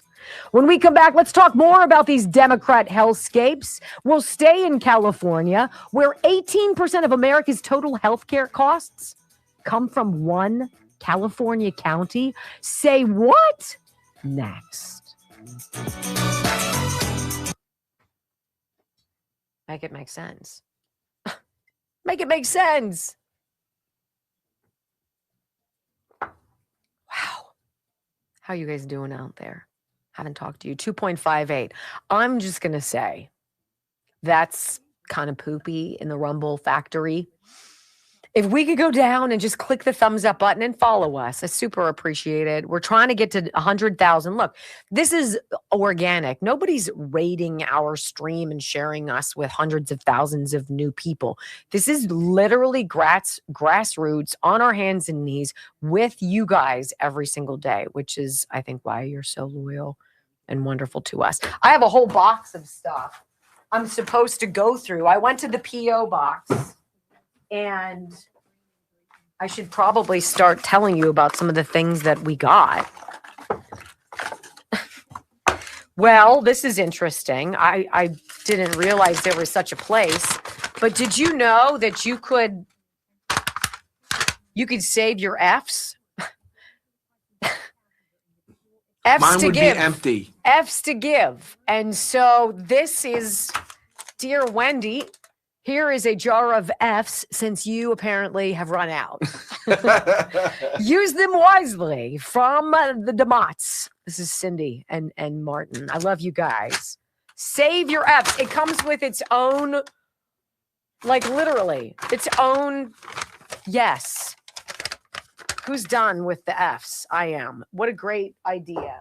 I've got a jar of Fs to give. We'll start throwing those around. Hey, More Gains Fitness. This is great. More Gains Fitness. Yeah, you're eating. Yes. You're taking some supplements to calm your cravings and your appetite, but getting out there and moving is the real key. You got to do something as you're burning calorie. You got to burn it. You got to move, right? And Kelly Morgan at More Gains Fitness does something that's very special, and it's virtual, and it's this 90-day program. It's called 90 Ignite. And if you go to Morgains, MORGAINZ fitness.com, it's right there. It's screaming at your face. The website's phenomenal. She's a badass. She's a veteran. She's a mom. She's an entrepreneur. She owns 4 gyms, but she also understands that not everybody lives in Pittsburgh. And if you'd like to, buckle down for 90 days and for once and for all, get it done. She'll stand there with you virtually and walk you through the process. 90 Ignite. Morgainsfitness.com, MORGAINZ fitness.com.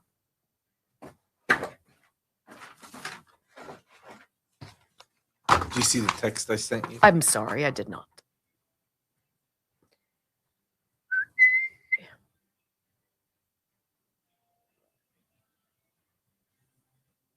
Wow.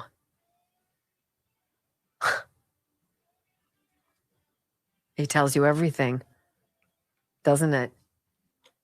At the highest levels. This is super cute. So I want to thank Tori, who sent me this.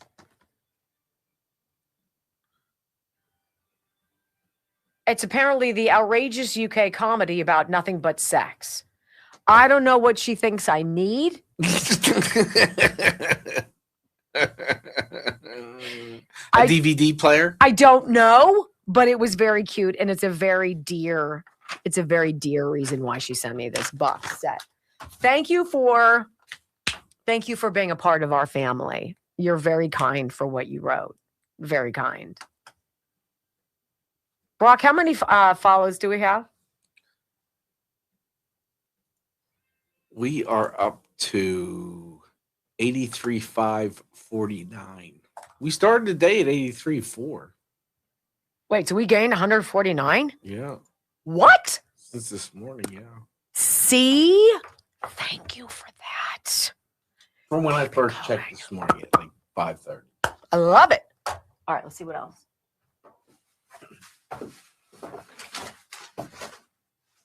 This is something for you. You'll have to come here and get it. It's just a card, but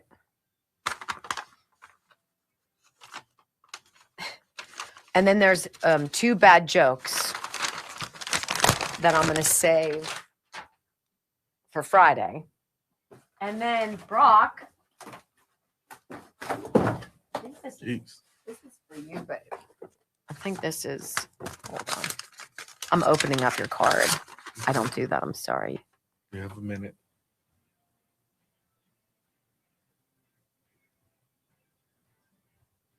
Alexander.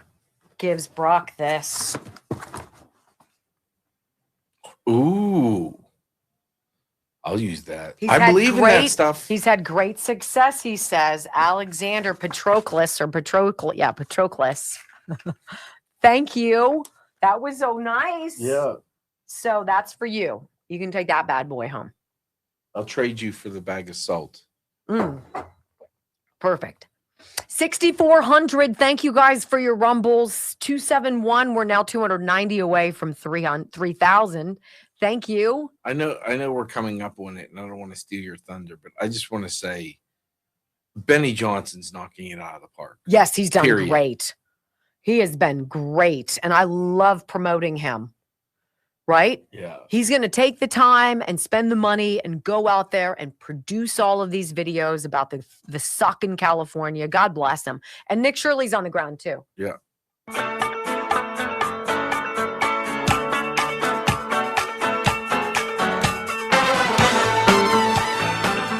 Welcome back to the Wendy Bell Radio program.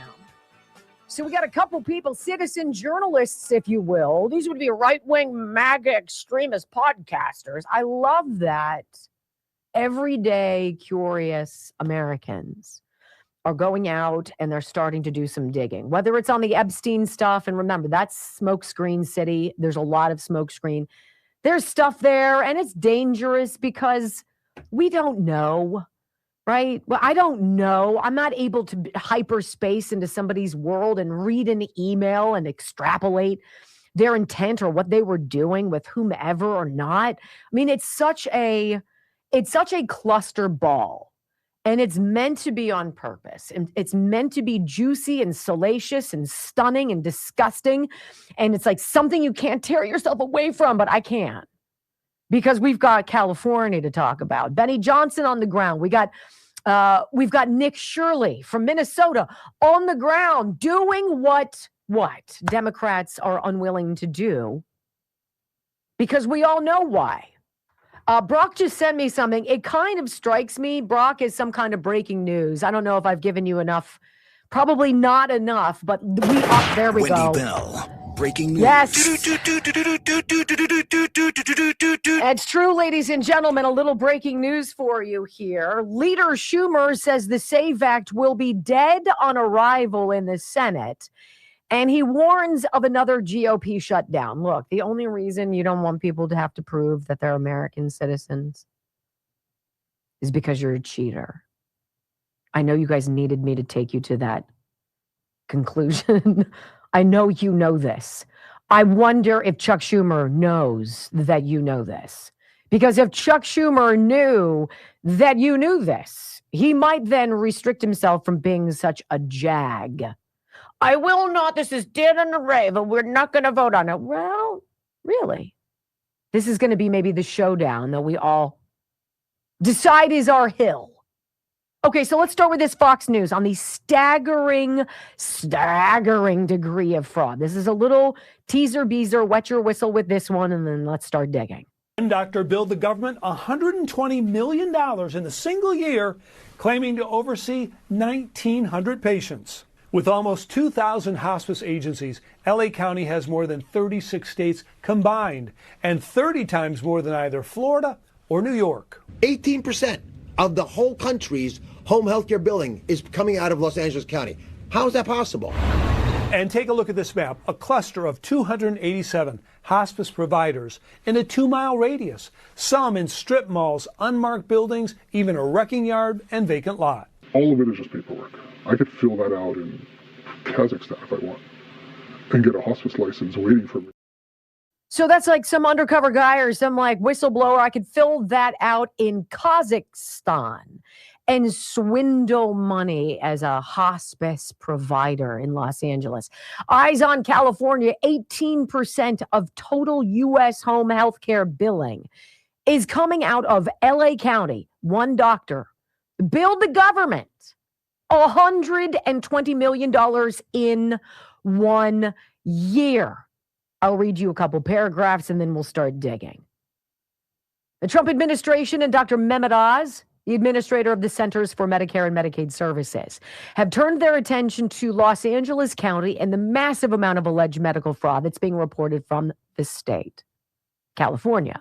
According to Fox News, one LA doctor billed the government $120 million, claiming to oversee 1,900 patients in 1 year. Yes, 18% of the entire country's home health care billing is coming out of Los Angeles County, and Los Angeles has almost 2,000 registered hospice agencies. That is more than 36 states combined, and 30 times more than the whole state of Florida and New York. Dr. Oz explained how easy it would be to open a hospice in Los Angeles. You don't even have to live there, which is why, I mean, this is just, it's wild. I mean, this just in, ladies and gentlemen, APnews.com. Newsom files a civil rights complaint against Dr. Oz over allegations of hospice fraud. What? Is Gavin Newsom irate that more than $30 billion alone in hospice fraud has taken place? Or the homelessness industrial complex, which has cost $31 billion? No, he's upset. Ladies and gentlemen, wait for it. Here we go. California Governor Gavin Newsom's office is demanding a civil rights investigation of Dr. Mehmet Oz, saying he discriminated against Armenians in a video claiming hospice fraud in Los Angeles, the latest front in the state's ongoing battle with the Trump administration. How's that any different than Chuck Schumer saying, you know what? Hey, if you want this government funding and all this stuff to go down, you better not even come close to bringing the SAVE Act, where everybody's got to prove their nationality, proof of citizenship, and proof of who they are at a in-person voting location. It's almost like we can all see what's going on, right? I want you to hear Benny Johnson really doing a wonderful job on the street of Los Angeles. And he's like, look, here we are, the billions being wasted on California's homelessness. Would melt your face off. Go. The billions of dollars spent in this state, $24 billion spent on homelessness. It's $170,000 per homeless person spent in this state. Look at that. That's a guy's house right there. You live right there. You're moving because you can't take all the homeless? Yeah. Your children live here? Yeah, it's not part for the street. Oh, of course not. It's not safe. Look at that barbed wire. You're living in a war zone. This is all about trafficking in human misery. Look at this. So that's what we are going to be investigating. California has poured $31 billion of state and federal tax dollars into fighting homelessness over the past few years. That adds up to $170,000 per homeless person. For perspective, that's more than the median price of a home in West Virginia. That's more than the total GDP of 91 different countries. So what's the result of this astronomical spending? Yeah, nobody is getting put into a home, and that is by design. So then Benny joins Fox News, and they ask, why is homelessness such a problem like everywhere in California? Listen. I think that's impossible, but they spent $24 billion on the homeless. It's all cleaned up. I mean, it's all healed. Yeah, that's right, Trace. It's just healed on every single street corner, every single bridge and underpass, every single on-ramp or off-ramp, and in every single neighborhood there is homelessness in this state. Why is that exactly? Well, great question. You got to ask the question, how much money are they spending here? And this is why it reeks of fraud. And we believe that in our investigations out here in California, we have truly uncovered some major bombshells that will lead to federal investigations of fraud here in this state. Some of them are already ongoing, and you got to run the numbers. $24 billion. Yeah. Well, wait a second. That means $170,000 is being spent per homeless person in this state where I'm from, Trace. That's the price of a house. You could just buy a home for every homeless person. So something's happening here, and we call it the homeless industrial complex. There is an ecosystem built in this state in order to profit from nonprofits. And that's precisely what is happening. The homelessness problem in the state is not really a problem for people that are making money off of it. And there's a ton of money to be made, billions of dollars. Why would you want to fix something that is making you so rich? And the homeless industrial complex goes hand in hand with drug abuse, which is why you've got your drug zombies all over the place. They need people addicted and homeless, so there's something to fight, right? That's where the money goes. That's where the grift takes place. And that's why the problem is never solved, because it never gets down to the street level. Meantime, as Benny Johnson and others are digging into fraud and waste and abuse that should make everybody furious. Let's take a look at what mostly peaceful rioters have done to at least 60 cars in Minneapolis. Every single one has at least one window smashed in the winter in Minneapolis. Thanks, Democrats. Why? They broke into everybody. All of these windows. Every single window. Are you kidding me? Are you kidding me? Who thinks that is okay? Well, you've got very dangerous professional agitators. That's not a kamikaze Karen who's going out from soccer practice with her kids in the suburbs and shuttling into the city to bash windows. Those are malignant agitators on a payroll getting compensated to do that. But then I want you to hear this. Washington State, did you hear this? Representative April Connor, she's a Republican. She's detailing how much it sucks to live in her Democrat hellscape in Washington, the biggest tax hike in Washington history. Oh boy. We just did the largest tax hike in the history of Washington State. We increased B&O taxes on home construction. We are one of the most expensive homes in the nation to build a house, over $309 per square foot. We increased B&O taxes on assisted living. We increased B&O taxes on operating and treatment and drug centers. Washington is just one of 4 states that still is increasing in opioid deaths. We increased taxes on our child care industry, Mr. Speaker. When we started this session, all I heard about was making the wealthy pay their fair share. This budget spreads taxes across all working Washington residents in a manner that is going to make this state more and more and more unaffordable to live in. This budget does not fix Washington. It hurts Washington. 100%. Hence your blue state exodus.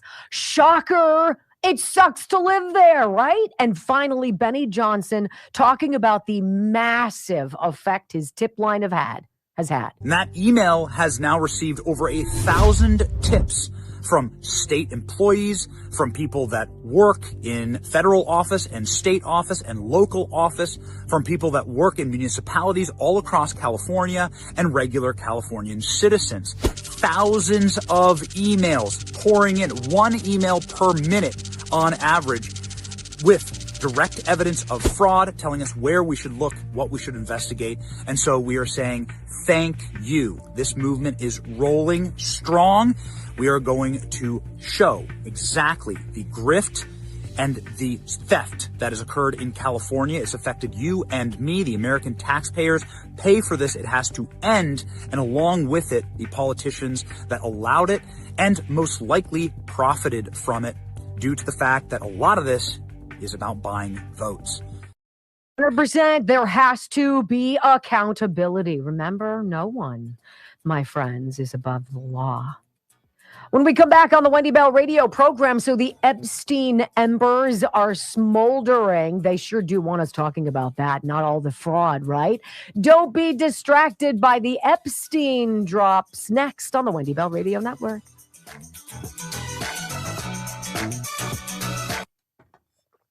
going to send you a text here in a second. Okay. Is it going to hurt my feelings?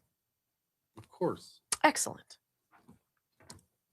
All right, let's get into some CB Distillery.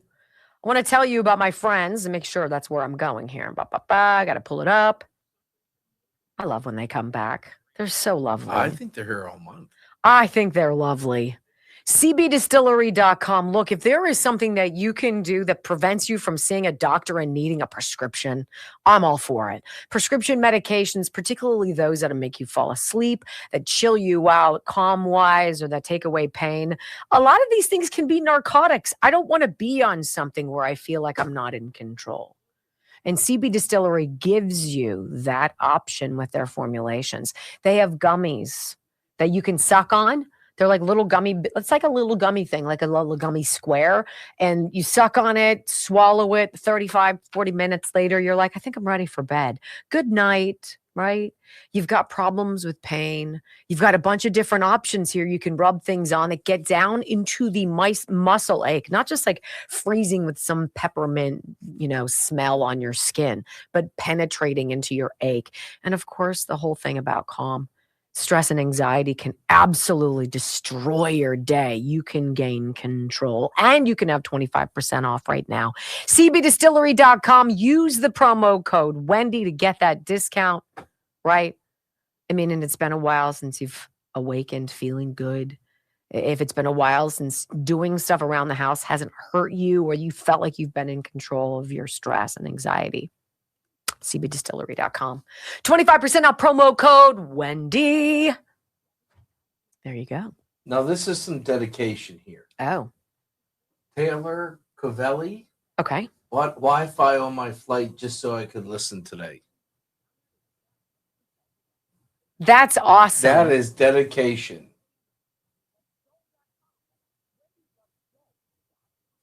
Wow. They obviously make more than $4. Well, they're probably worth it, though. Well, I mean, just because they can afford to fly. Did you check that text? I did. I have it pulled up right here. It's perfect for this segment, eh? Yeah, eh? Eh?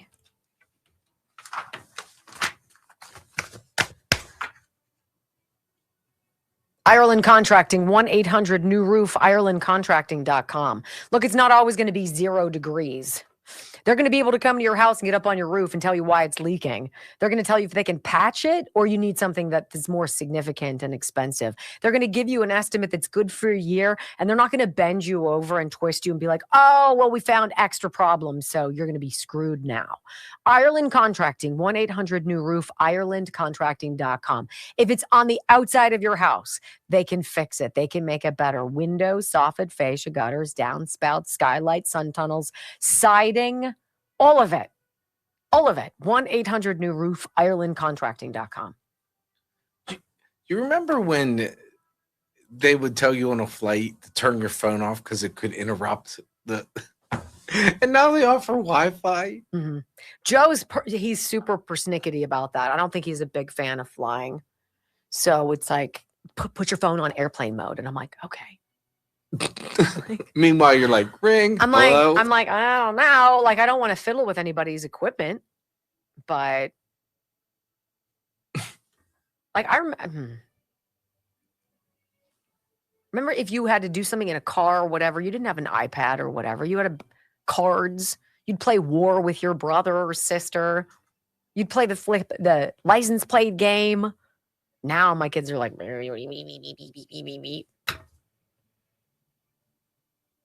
who am I kidding? So am I. Right? That's the shame of it all.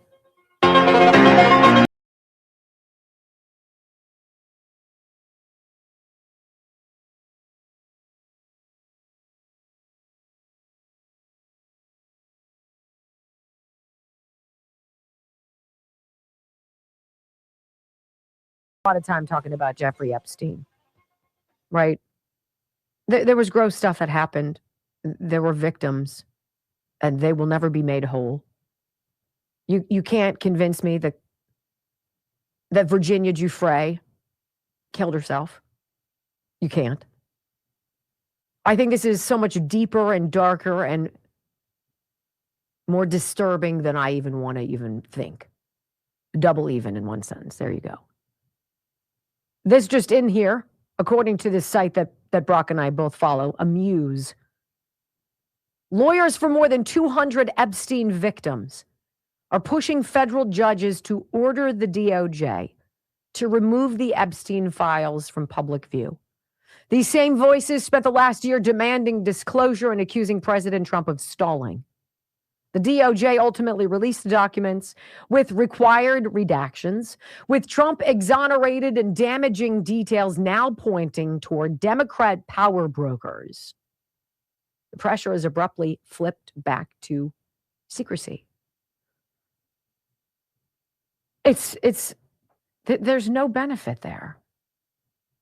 I have to believe there is no judge or jury in this world that will be able to punish the truly sinister, those who have done things I don't even want to imagine. That any earthly punishment, be it being locked up or even executed, right? That's nothing compared to what's coming in the next life. That's my thought. And so I find people like the Clintons and others who are wrapped in this, I thought they were despicable well before this whole sordid chapter of American history. But look at how the victims got dragged along. See, there's no concern for collateral damage. Everything is done for political depravity. And when you're part of a party that is so unpopular, elections have to be rigged, money has to be siphoned from other sources to fund your coffers, and people need to disappear. Chefs need to die while paddle boarding. People disappear, fall off of cliffs. It's just the strangest thing. There is a God of even. And it doesn't exist right here, right now. I believe in that. I want you to hear Todd Blanche. He rejects Dana Bash's claim that the DOJ's handling of Epstein is performative. He says, look, the real story is this administration's record in fighting the ultimate darkness out there, Dana, which apparently you care nothing about. In July, the Department of Justice said that we had reviewed the files, the quote Epstein files, and there was nothing in there that allowed us to prosecute anybody. We then released over 3.5 million pieces of paper, which the entire world can look at now and see if we got it wrong. And so it's not performative, and I respectfully disagree with that statement. We were ordered to do so by Congress and then by the President of the United States, and that's what we did. And let me, I said it on Friday, this Justice Department, the FBI, DHS, we have gone after more sex traffickers, more child pornographers, more men who have done harm to children and young women than any administration in history. And so we need to separate those two ideas, the fact that there's the Epstein files and whether there's anybody there that we can go after, and the work that we are doing every day, which is extraordinary, and we will continue to do that. Amen. And Donald Trump putting this out on Truth Social yesterday, I believe. The Grammy Awards are the worst, virtually unwatchable. CBS is lucky not to have this garbage litter their airwaves any longer. The host, Trevor Noah, whoever he may be, is almost as bad as Jimmy Kimmel at the low ratings Academy Awards. Noah said incorrectly about me that Donald Trump and Bill Clinton spent time on Epstein Island. Wrong. I can't speak for Bill, but I've never been to Epstein Island, nor anywhere close, and until tonight's false and defamatory statement, have never been accused of being there, not even by the fake news media. Noah, a total loser, better get his facts straight and get them straight fast. It looks like I'll be sending my lawyers to sue this poor, pathetic, talentless dope of an MC and suing him for plenty. Ask little George Slopadopoulos and others how that all worked out. Also ask CBS. Get ready, Noah. I'm going to have some fun with you. President Donald J. Trump. This is what it's come down to. He's warned you. This is what it was going to be. When we come back, Hour number 3 of the Wendy Bell radio program. Whistleblowers blow more whistles, this time in Minnesota again. More from Nick Shirley's David. What? Next.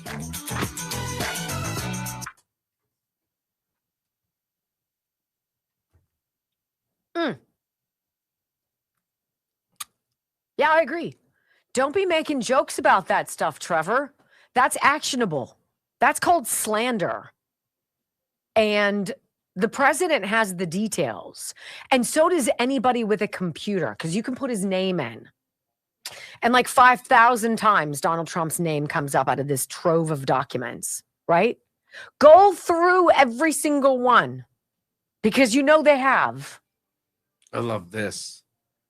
Jay-Z and Beyonce's music catalog is pulled from Spotify just 2 days after his name was exposed in the Epstein files. Watch, this comes after Beyonce lost over 10 million followers and Jay-Z is deleting his Instagram account. What do you think, guys? What did Trump say? He said, leave it alone. And by the way, if the girls who were trafficked by Jeffrey Epstein, if they had wanted this, they would have pushed this. You know, they didn't. They, like the Democrats, they just wanted the smokescreen of Trump's name being there. That's it. To tarnish the election. I have a big old shark right here. Holy schmoly. Sorry. Right? Whoa. What, is it sticking up?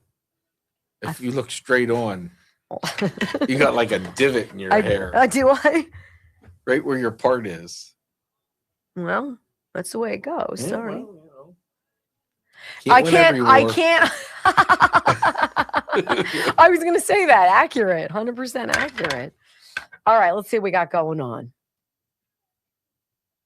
All right, I want to tell you, and this is also wonderful to me, that Lean has come back.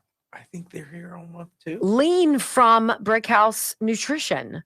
So the company that makes Field of Greens, also their number one product is this product that does that slow and steady weight loss as well. This is different.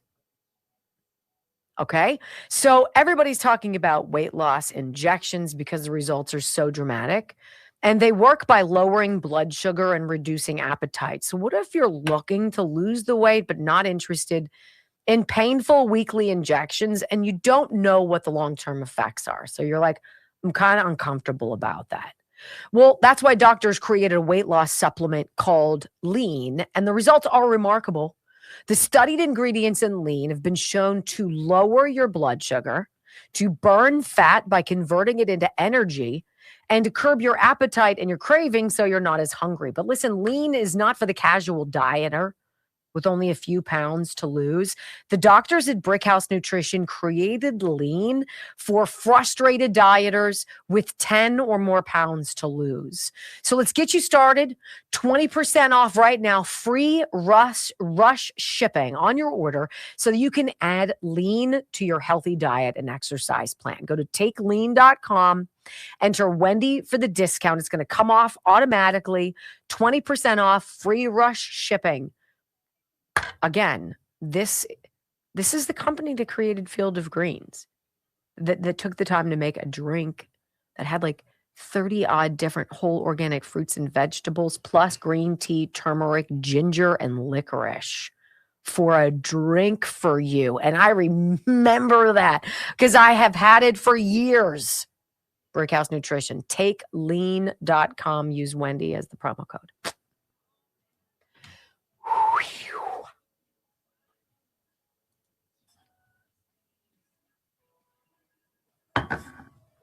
Chris Cuomo. I saw this morning. It was just like, it's just silly. It's just so insultingly preposterous. Are we canning your girl? Yes. I knew she was going to get sacked too, so I'm sorry. I'm fussy. No, not you. All right, let's see. Do we get 3,000 yet? We need 90 people for 3,000. Look at you guys holding steady at 6,300. I'm delighted by that. I'm super delighted by that. Thank you. We can get any help today either. Thank you. And if we could, honestly, if we could get 200 follows today, so we're probably like 50 off. So if maybe 50 of you haven't clicked our follow button, remember, all that means is that when we go live, you get a notification. That's it. And it just says to you, oh, they're live. And so you'll get a notification about the pet show, about seeing Dr. Mike. You'll get a notification about this show 5 days a week. And then if we do the weekends with Wendy, how do we end up doing with that? Not as well as the pet show. My goodness. You and Dr. Mike have been knocking it out of the park. No, it's all him. I just sit there. I was just kind of being nice. Okay. I'll tell you, hey, you know what? It's free advice. And not many places you get free advice for your animals. Yes, I agree with you. I get it, so I pass it along to you guys.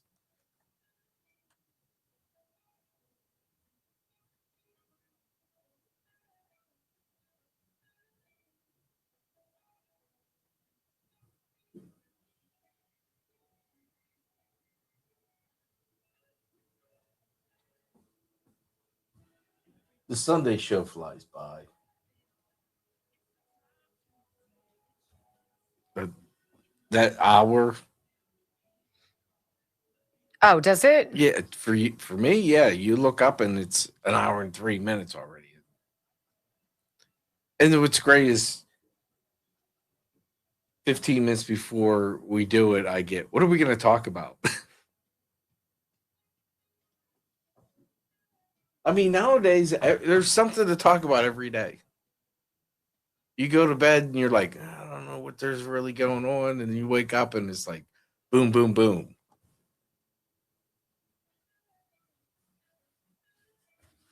I don't know what you opened the play.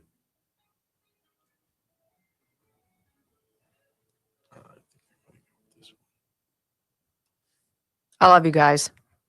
Thanks for being here. 5, 4, 3, 2, 1. Wendy Bell, America's anchor mom, fighting for America 1 hour at a time. Welcome to the family.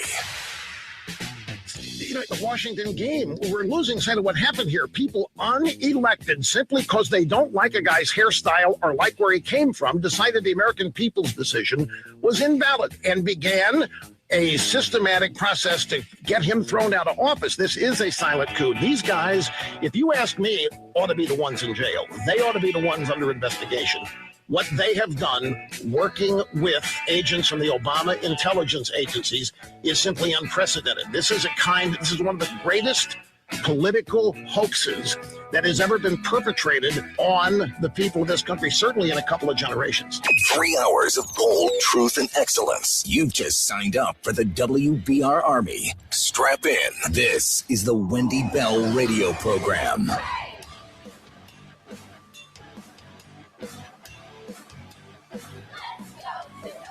Welcome back. Hour number 3 of the Wendy Bell radio program is hot, live, and on the clock. Delighted to be with you. Common sense, conservative values. Like, it's not complicated. None of this is complicated if you're being honest and if you have people in your life who are being honest to you. But I mean, think about the labyrinth of lies that has to be concocted in order to cover up every ridiculous, fraudulent happening. It's like you and I have stumbled out of hibernation, right? We're stumbling out of the woods and starting to see this stuff for the first time. It's rampant. It's excessive. It's disgusting, and it's everywhere. I want you to hear Nick Shirley's David. David Hawk, I think his last name is. And look, he's like, Amy Klobuchar, who's a senator, fancies herself the person who's going to just slip into Tim Walz's gubernatorial position here, right?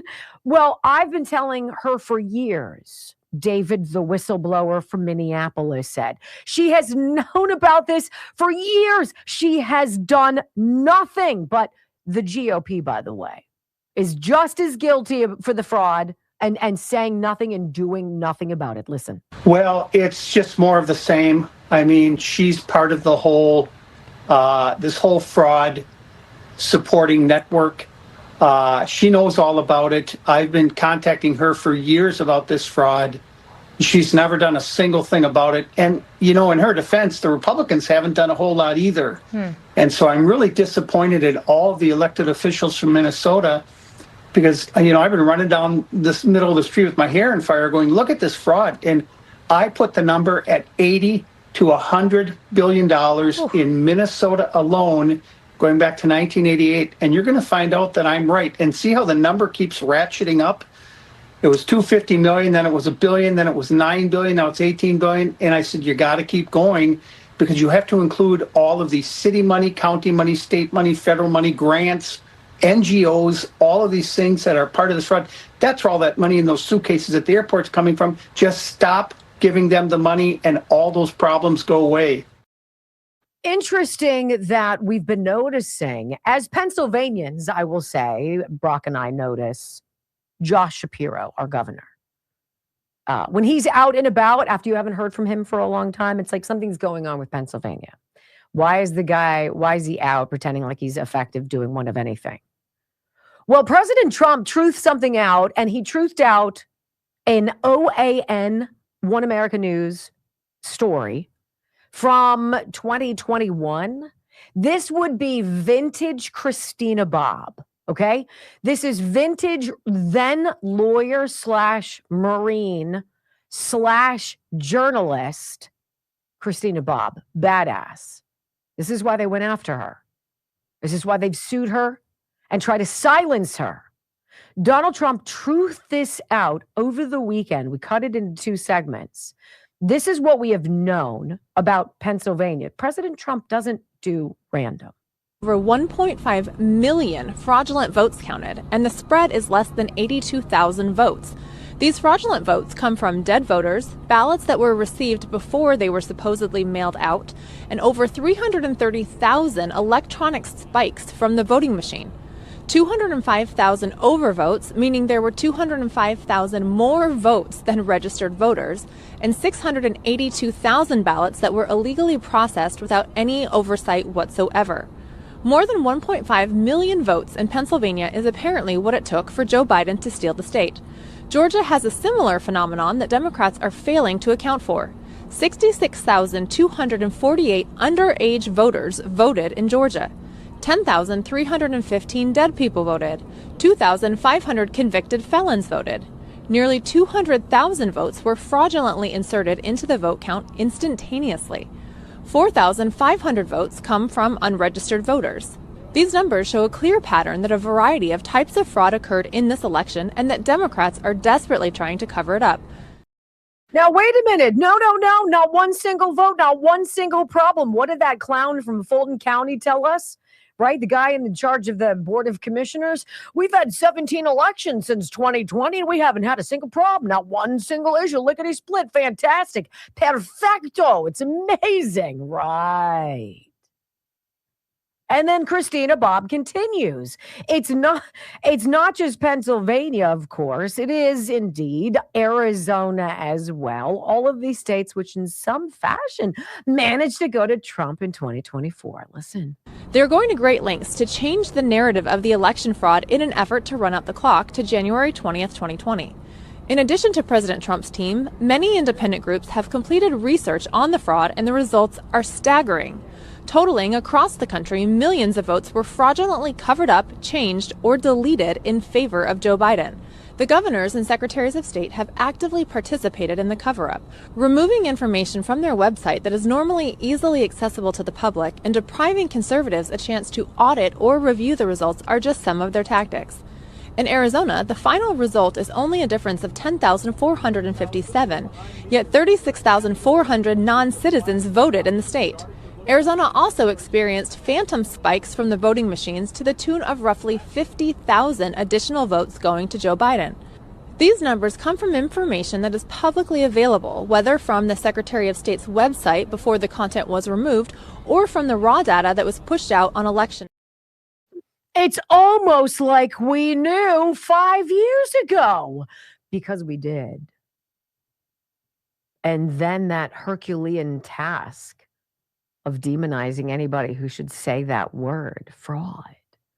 I don't believe the results. There's no way Donald Trump won. There's no way a geriatric, mediocre human being at best. Well, that's being kind. Let's say mediocre brain in Joe Biden. There's no way. There's no way. So they're in Pennsylvania. I fell in love with these two women, moms, who in 2020 really didn't know a whole lot about government. Well, boy, did they get involved after they saw what happened in their individual counties. And they started something called Audit the Vote PA, Audit the Vote Pennsylvania.com. And what these two moms have done, now they teach Constitution classes. I mean, this is how into it they are. They created and welcomed in this whole core of volunteers who agreed to knock on doors using the same Secretary of State information that we listened to the state senator and his whistleblower, Jason, in Fulton County use, right? So they get the voter rolls, they go knock on the doors, and I'm going to just share a couple of the results with you, okay? There are a few super, super strong blue strongholds in Pennsylvania. Our county, Allegheny, is one of them.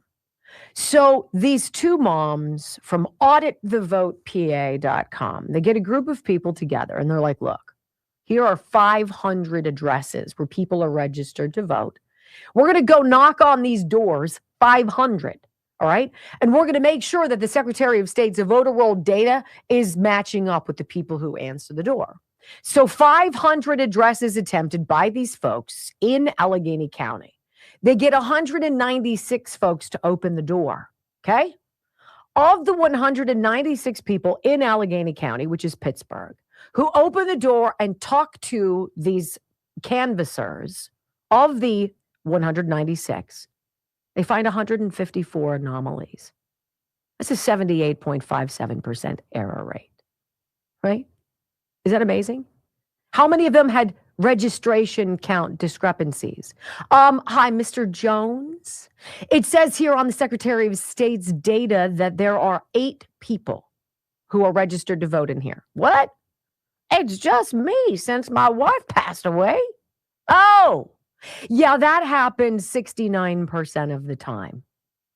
Do you think that's a problem? How about, let's go to Bucks County. Bucks County.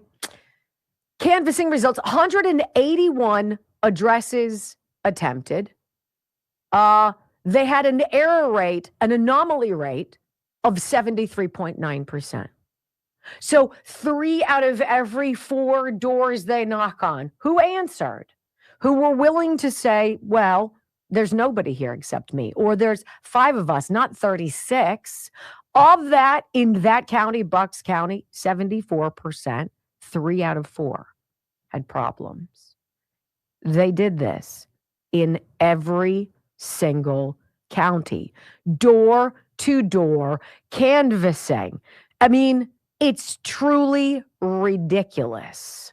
And right now, here's the scary part. In my county, Allegheny County, Democrats, as of today, have a registration advantage of a lot. Of a lot. At some point, enough people who love their city are tired of watching Democrats destroy it. And they too leave for redder, sunnier pastures. I'm on the list. When we come back on the Wendy Bell radio program, Chris Cuomo proves to you that you can't trust the media, ever. In just one little itty-bitty soundbite. I can't wait for you to hear it next on the Wendy Bell radio program. I've got to go to the bathroom again. Wow. Is that okay? Yeah. Say.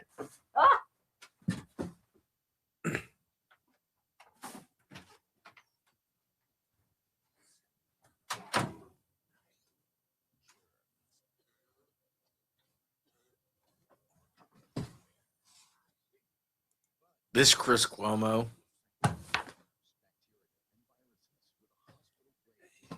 He's such a douchebag.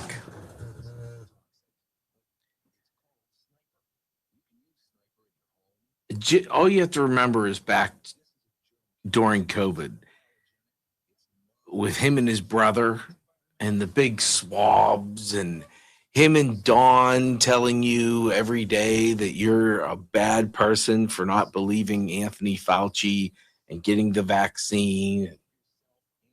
I mean, you guys don't need me to tell you he's a douche, but him breaking out of the basement, confronting the guy on that caught him on his bike, and yeah, Fredo.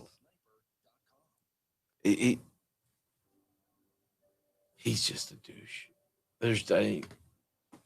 There's no other way of putting it.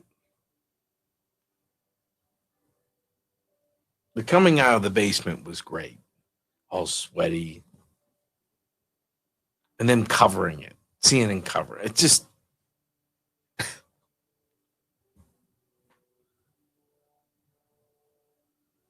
Yeah, I don't mean to badmouth the douchebags.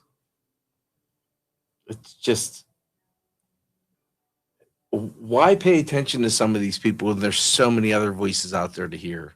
I think that's the mainstream media's biggest problem. There's so many other voices, the Benny Johnsons, the Tim Pools, it's freezing. I'm trying to think of just the people in the leaderboard, even the Nick Fuentes and the Dan Bonginos and the. What are you just saying? look at why did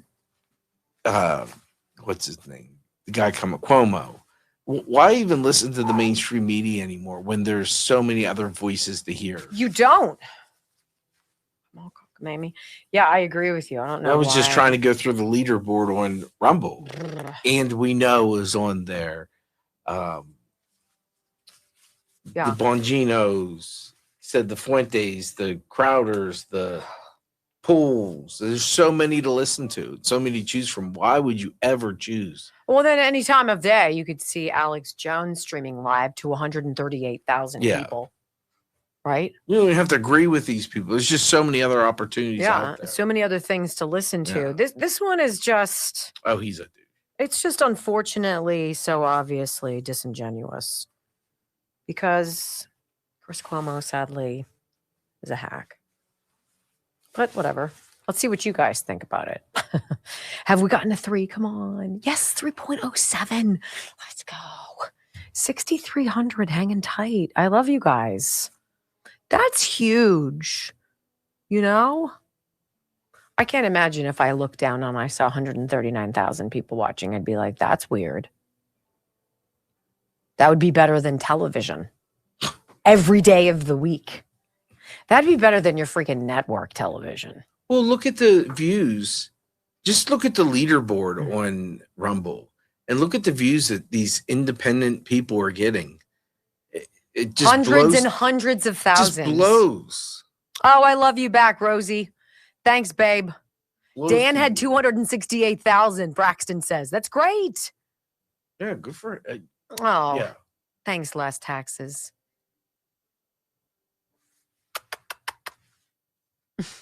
Butt kisser. I don't even know what they said. No.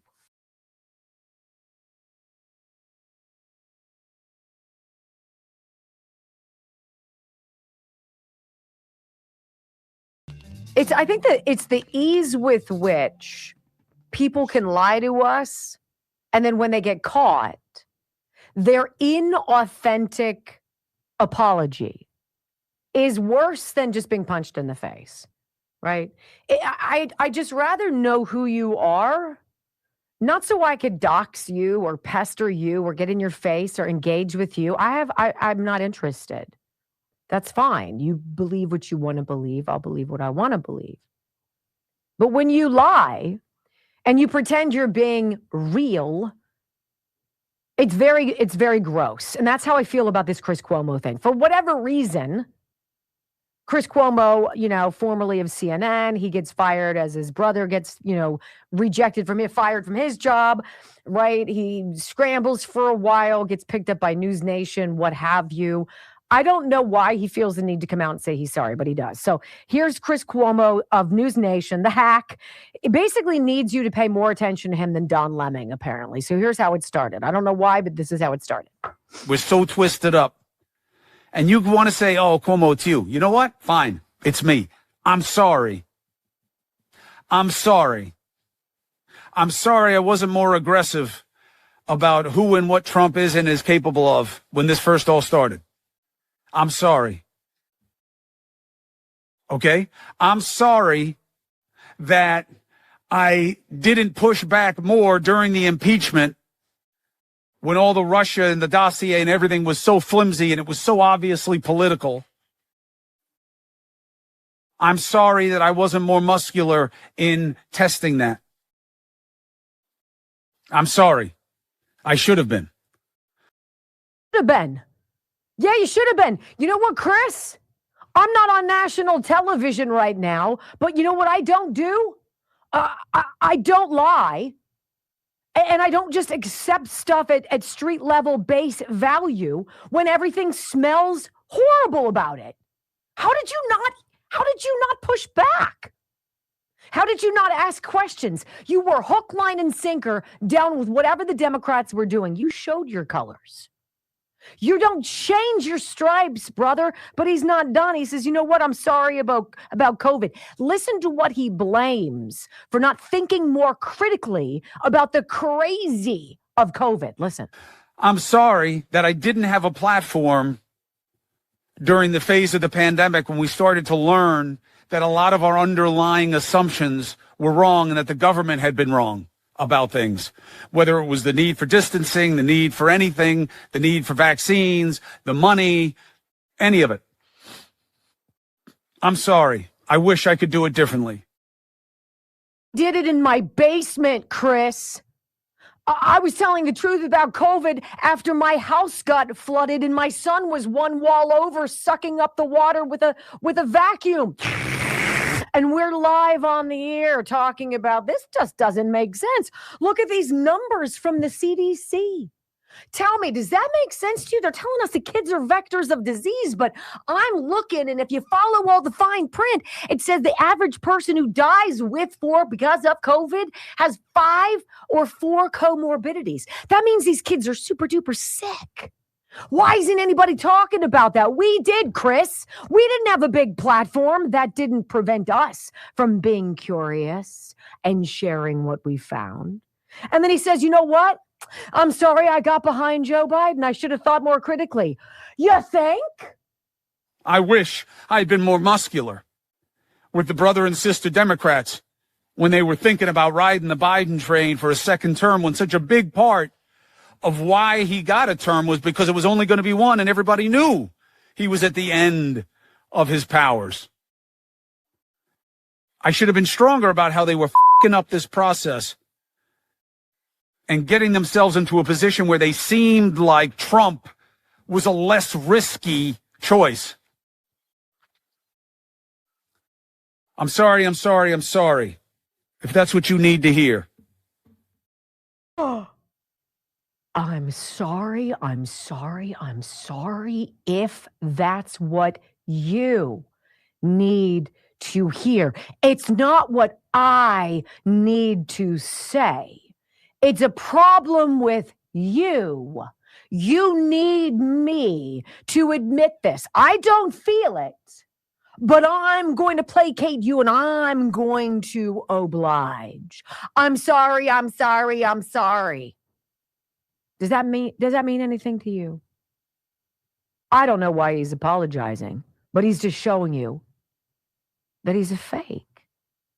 He's a fake performer, and he's a bad one. And finally, when you're 100% certain that he's not even remotely sorry, here you go. The idea that I've been repeating the same mistake is bullshit. I try. I wish I had done things differently. I wish. You know what? I don't. I lost multiple jobs, Chris, for telling the truth. Because at that point in history, it wasn't very fashionable to do so. So you're realizing now that people like real. And so you're trying to sell them real. Sadly, nobody's buying it. When we come back on the Wendy Bell radio program, this is ridiculous. Who's more dangerous, Democrats or Democrats pretending to be Republicans? Because that's what we have. Next on the Wendy Bell Radio Network. We got a lot of Democrats who have no business being Republicans, who need to go. They need to get their card, their membership card reevaluated. There's got to be some kind of a stamp, some kind of a renewal process where we can be like, void, rejected, hasta la vista, baby. Adios. For those who speak Spanish,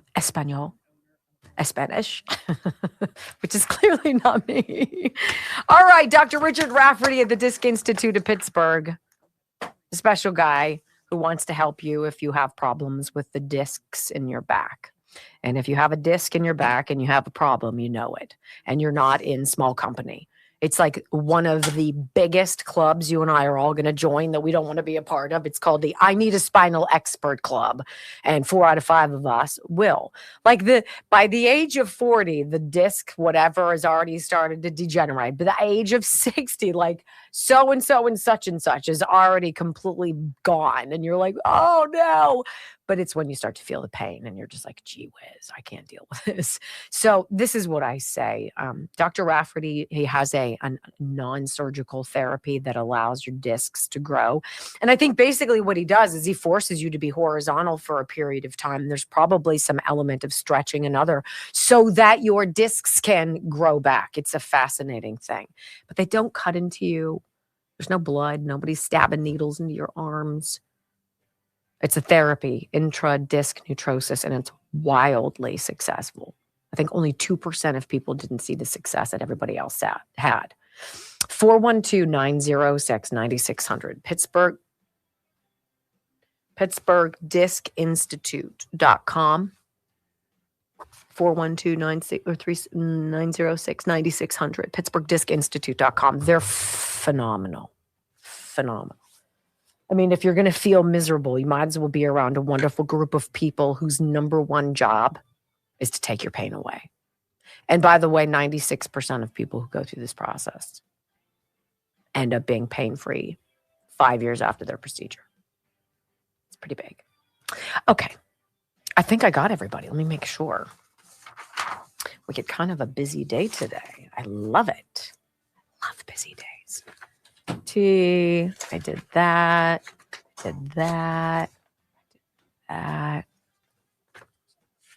Healthy Cell? Oh, I did not do Healthy Cell. Thank you. You mad at me now? No, everybody needs a buddy, and I need a buddy.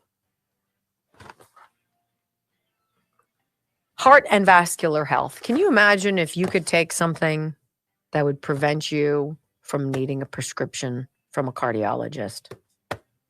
This is a Healthy Cell microgel, strawberry flavored. Heart and vascular health. Extracts, vitamins, and other nutrients, including CoQ10, resveratrol, and vitamin K2.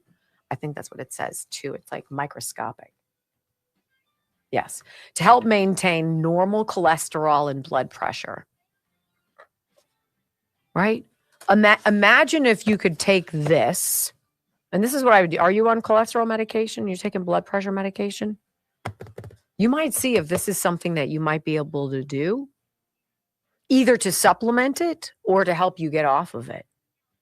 This is the beauty of Healthy Cell, these microgels, so that supplements get into your system faster.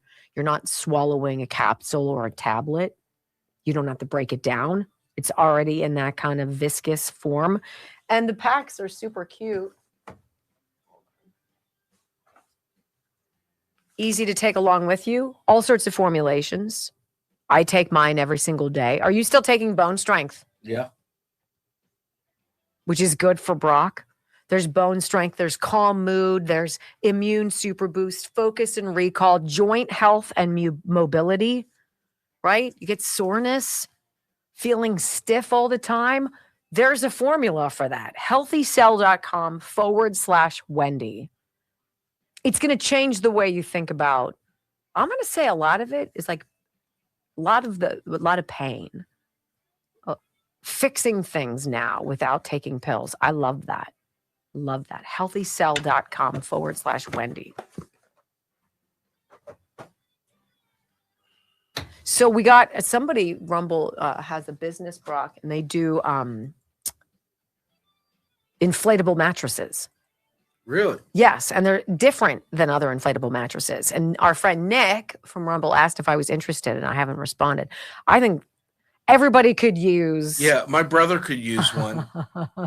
That's for damn sure. So do they blow it up for you, or is it always blown up?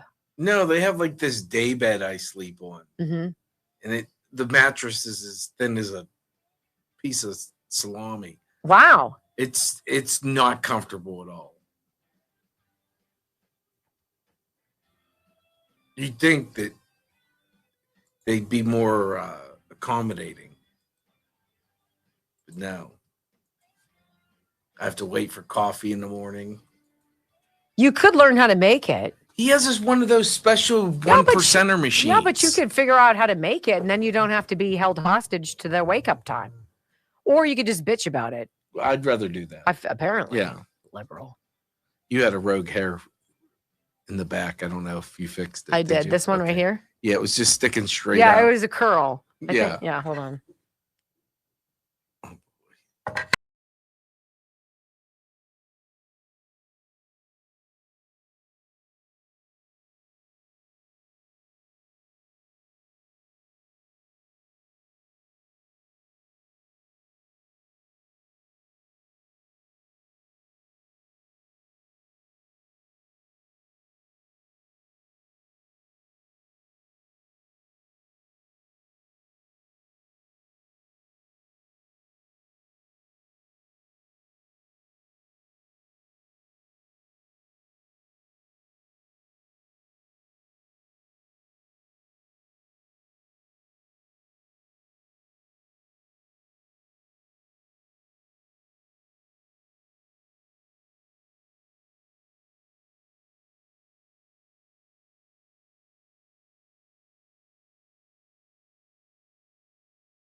Radio program, my friends. So I was just pulling open this website and it crashed on me. And I was like, because I really want to tell you this most ridiculous story about who's more dangerous. Democrats who you know how they're going to be.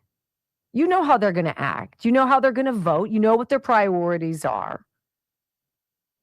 Democrats or Republicans who behave as Democrats. I think it's much more insidious to falsely represent yourself as one thing, but to really be a wolf in sheep's clothing. And that is just what is going on way too much. So I want to tell you something about this United States African Development Foundation. First of all, I think Americans deserve to know what willy-nilly stuff you and I have been funding that goes places that we don't understand. I have a hard time wrapping my mind around homeless veterans while we're sending money to Africa, right? Like, I care about Africa, that I wish you the best, but I care about America first. I care about homeless veterans, people stepping over them while we've got people getting our money elsewhere, and it's never going where it's supposed to go. It's all garbage. I mean, like, honestly, until we find otherwise, you have to presume that. So there's something called the United States African Development Foundation. This is like a sister USAID, if you will. It's a conduit of your money going to other countries, and it's going through this thing called the USADF. Well, it's so weird because, sort of like USAID, the United States African Development Foundation has faced significant scrutiny regarding fraud. It's amazing. What?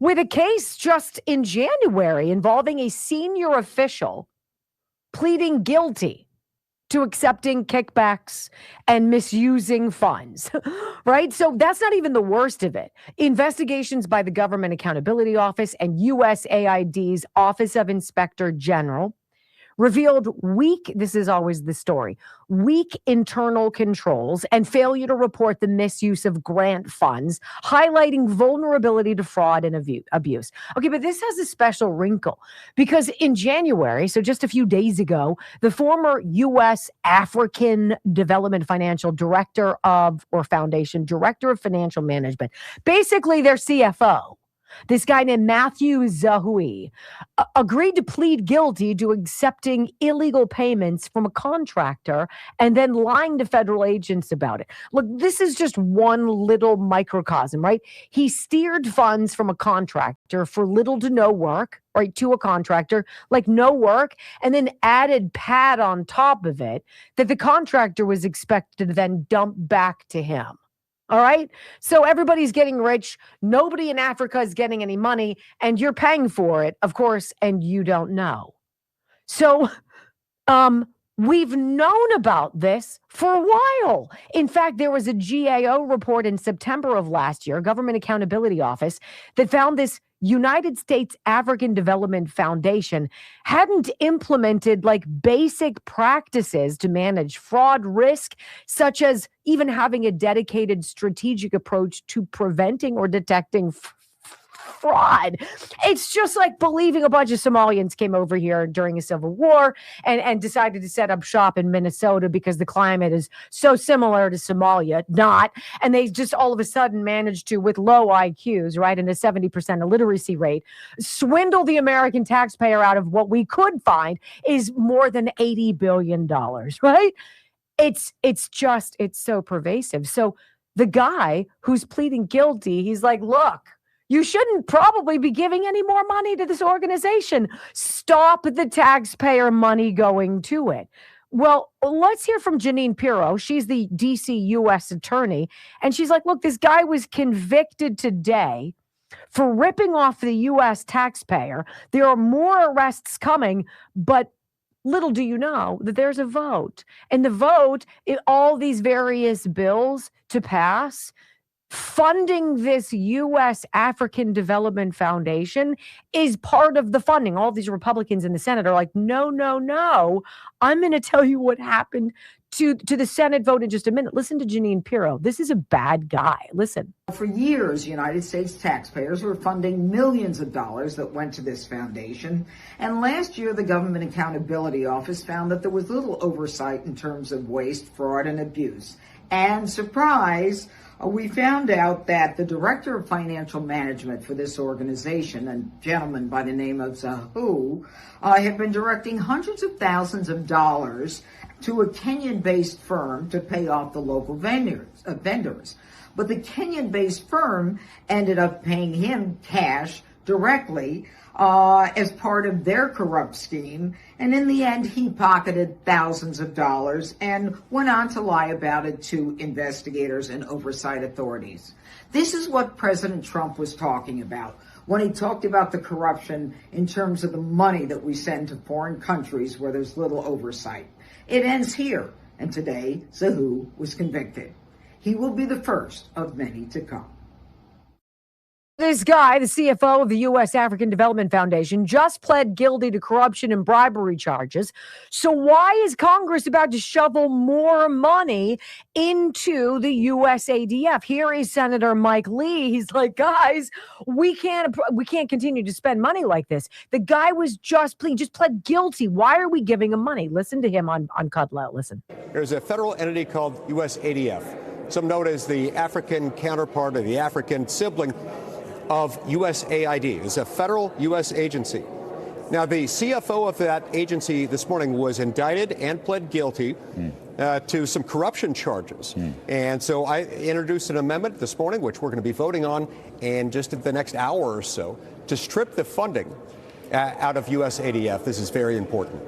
USAID got taken out.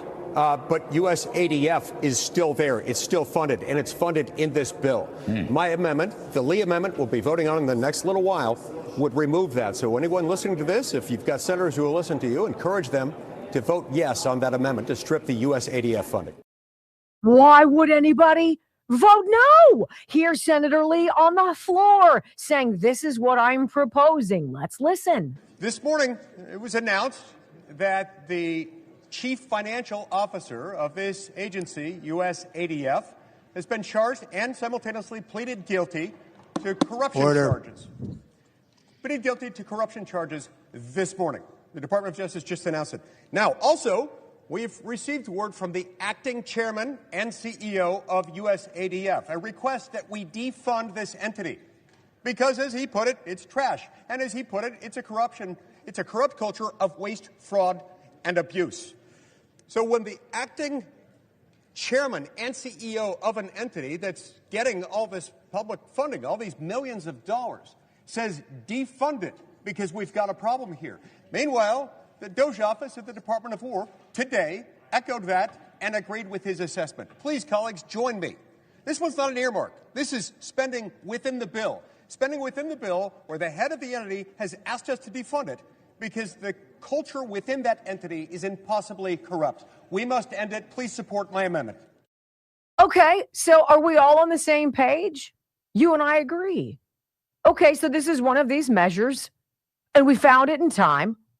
We could stop it. The CEO of the organization said this organization is 100% fraudulent. You should not be funding it. You're throwing your money away. Senator Mike Lee, though not the most effusive or impactful orator, stands up and he makes the case. Nobody's paying attention to him, right? They have to hammer, gavel, order. What do you people do when you work like 4 hours a day? Shut your mouth, sit down, right? He says, stop funding this. We can stop funding.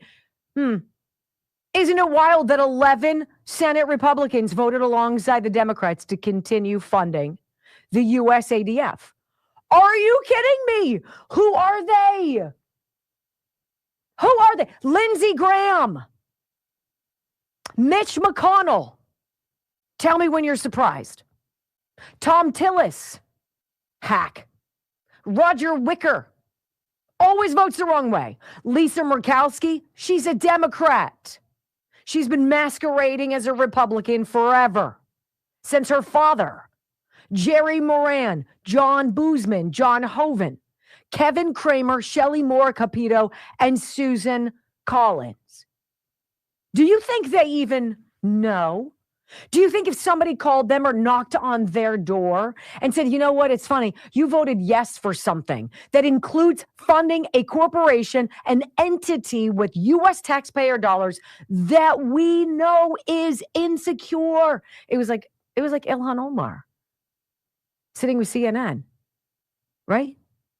All the Somalian fraud comes out of Minneapolis. And everybody's like, what is it? And then Ilhan's like, well, I just think that there was a lot of COVID money that was sent out, right? Without a lot of guardrails. Guardrails. There were no guards. There were no rails. There was nothing except the desire to cheat and to steal from you. Do you guys remember Mitch McConnell, the little twerp of a jerk that statue is? He's what, 5'6"? Standing next to the CARES Act, right? Or one of the infrastructure bills of suck during COVID. It was as tall as he was. And it had a bow on it and it was on a dolly, as though that should be really funny to you and me. Because in every single one of those pages was garbage. Garbage that they all knew, and Mitch McConnell dang well knew, was going to end to how many different spokes on the wheel of the gravy train. It was never about jobs. It was never about safety. It was never about your family. It was never about security. It's never about independence. It's never about the First Amendment. It's never about your rights. It's not about your freedom. It's about their wealth, their grift. Do you get it? I'm getting it more and more every day. When we come back on the Wendy Bell radio program, did you hear America's murder rate has plunged? Well, I mean, it depends on who you talk to. CNN has one story, or Axios has one story, and a conservative outlet has another one, Alpha News. Listen to the difference in coverage of the stone cold facts that Donald Trump is good for crime. Next.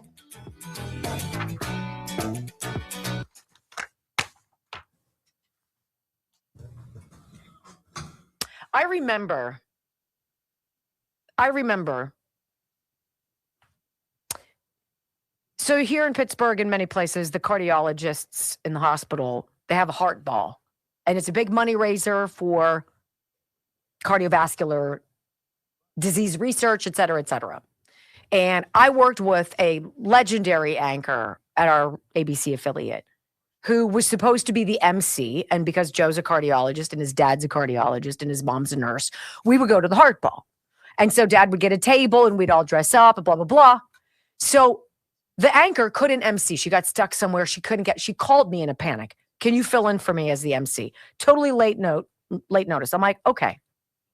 So I got up and there's a program and I'm like, I'm not a big in the spotlight kind of person. So I'm like, whatever. So I had to introduce one of the fellows. This is somebody who's out of medical school, but is doing this special training to do a specialty in cardiovascular, such and such. And I introduced the young doctor and he was going to get up and he was talking and nobody was listening. This is a big convention hall. Nobody was listening. Everybody's talking. They were drinking, eating, and laughing. You could hear clanking of glasses. And nobody was paying attention to this guy. And I walked up and I put my hand on him and I moved him out of the way. And I took the microphone and I said, "Excuse me." And everybody stopped. And I'm like, I can't imagine how rude you're being right now. But you've obviously never been married to a fellow. I have. They're never home. And you are so rude in how you're treating him. Pin drop. I never got asked back again. By your husband or by the heart association? Joe was like this. I got back to the table to sit down and eat dinner. And it was like, I'm like, hey, I've been raising our family on, we probably had one kid. We maybe had Michael. But I remember that. I'm like, how dare you? So Mike Lee being chattered around. Like, I'd be like, look, bitches, here's the detail. I'm talking to you and you're going to listen to me. And I'd be like, hey, Chip Roy, zip it. It wouldn't be him. It would be like, hey, Dan Goldman, you hack, shut up. You're the Levi's heir. Go get a job somewhere else. Right? And they'd be like, she's not invited back. I was so upset. This poor guy, and he was like an Indian guy, right? Was Joe invited back? Joe never was named one of Pittsburgh's top doctors after that. I don't know if there's a correlation. My truth doesn't care about your awards. I'm very proud that he was America's top doctor or, Pittsburgh's top doctor for many years. And then all of a sudden, it's amazing. That stopped happening. Oh, did he stop being a good doctor? Oh, that's right. You realize we're not in your little liberal enclave. And it's all an enclave. Right? God, I got a little fussy on that one. How you doing? I know. I'm super attractive when I get fussy. Oh, just go with it. She's on a roll.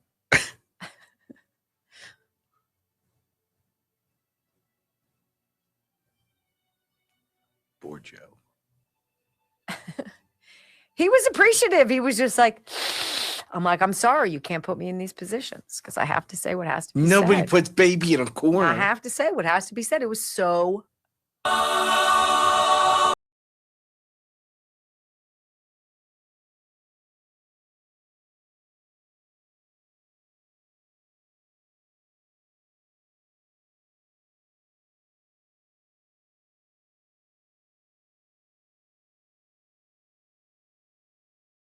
I want to read to you two different stories. We don't have to get too deep because you get the gist. It's like there's nothing this president can do. There's no ripple effect of positivity that could possibly touch anything that the media could ever tell the truth about, right? Can we just say that the crime or the murder rate, crime rate has dropped precipitously since Donald Trump was like, go in there and clean it up? Alpha News. This is the headline. This is the outlet that Liz Collin works with. Here's your headline. And I want you to hear the tale of two different publications. U.S. murder rate plunges to the lowest level in more than 100 years, report shows.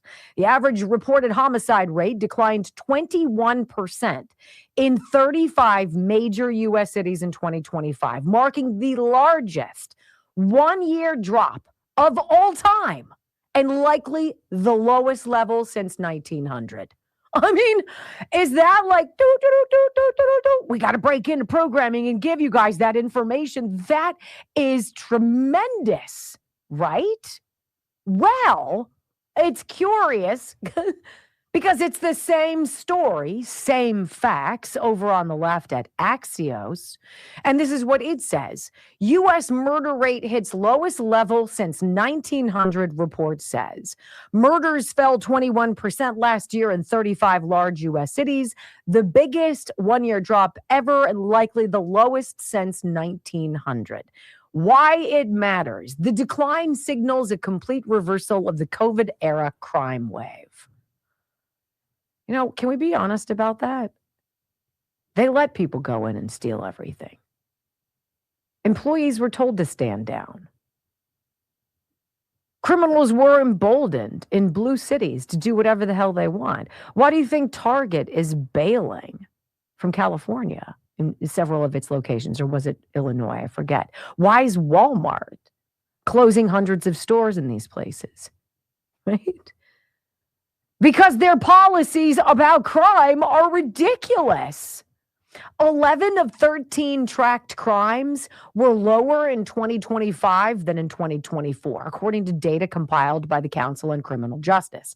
9 offenses declined by 10% or more. So here's how Axios spins this, the big picture.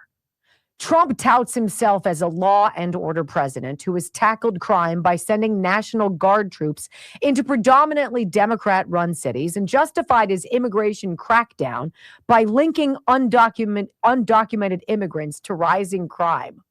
But, Axios says, violent crime was already falling to a 2-decade low in Biden's final year. Are you out of your mind? Do you have no shame? Meantime, over at Alpha News, here's what you need to know. The U.S. murder rate in 2025 plunged to its lowest level in over a century, according to a report just released.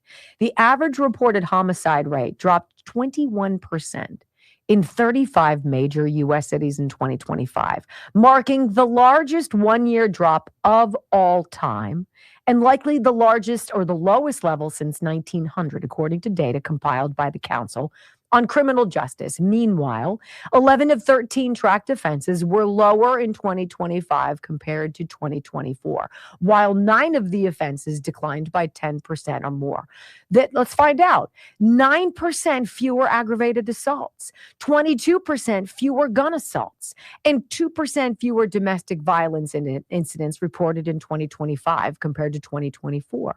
Meanwhile, total robberies declined by 23% last year, while carjackings dropped by 43%, right?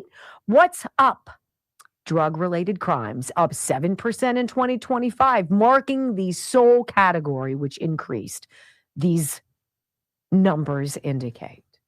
So I want to go back to the whole expiration date, the cleaning out this weekend, the worst job ever next to mopping or picking up dog poop in the backyard, okay, is going through and wiping down your cabinets and your cupboards, going through the fridge and finding everything that you haven't seen tucked in the back shadows for a while that expired in 2017, okay? Don't try to sell us some happy horse crap. The Democrats are on the cusp of taking back the House, that whatever they're doing is working, and people don't like Trump's heavy-handed immigration policies. Baloney. Baloney. Democrats let criminals and violent protesters and Antifa and looters do whatever the hell they wanted. They put things behind lock and key, like deodorant. okay? Under Democrat rule. And we're only 1 year in with Trump. Thanks for being part of the Wendy Bell radio program. I hope you come back tomorrow. Have a wonderful day. I love you guys. Peace.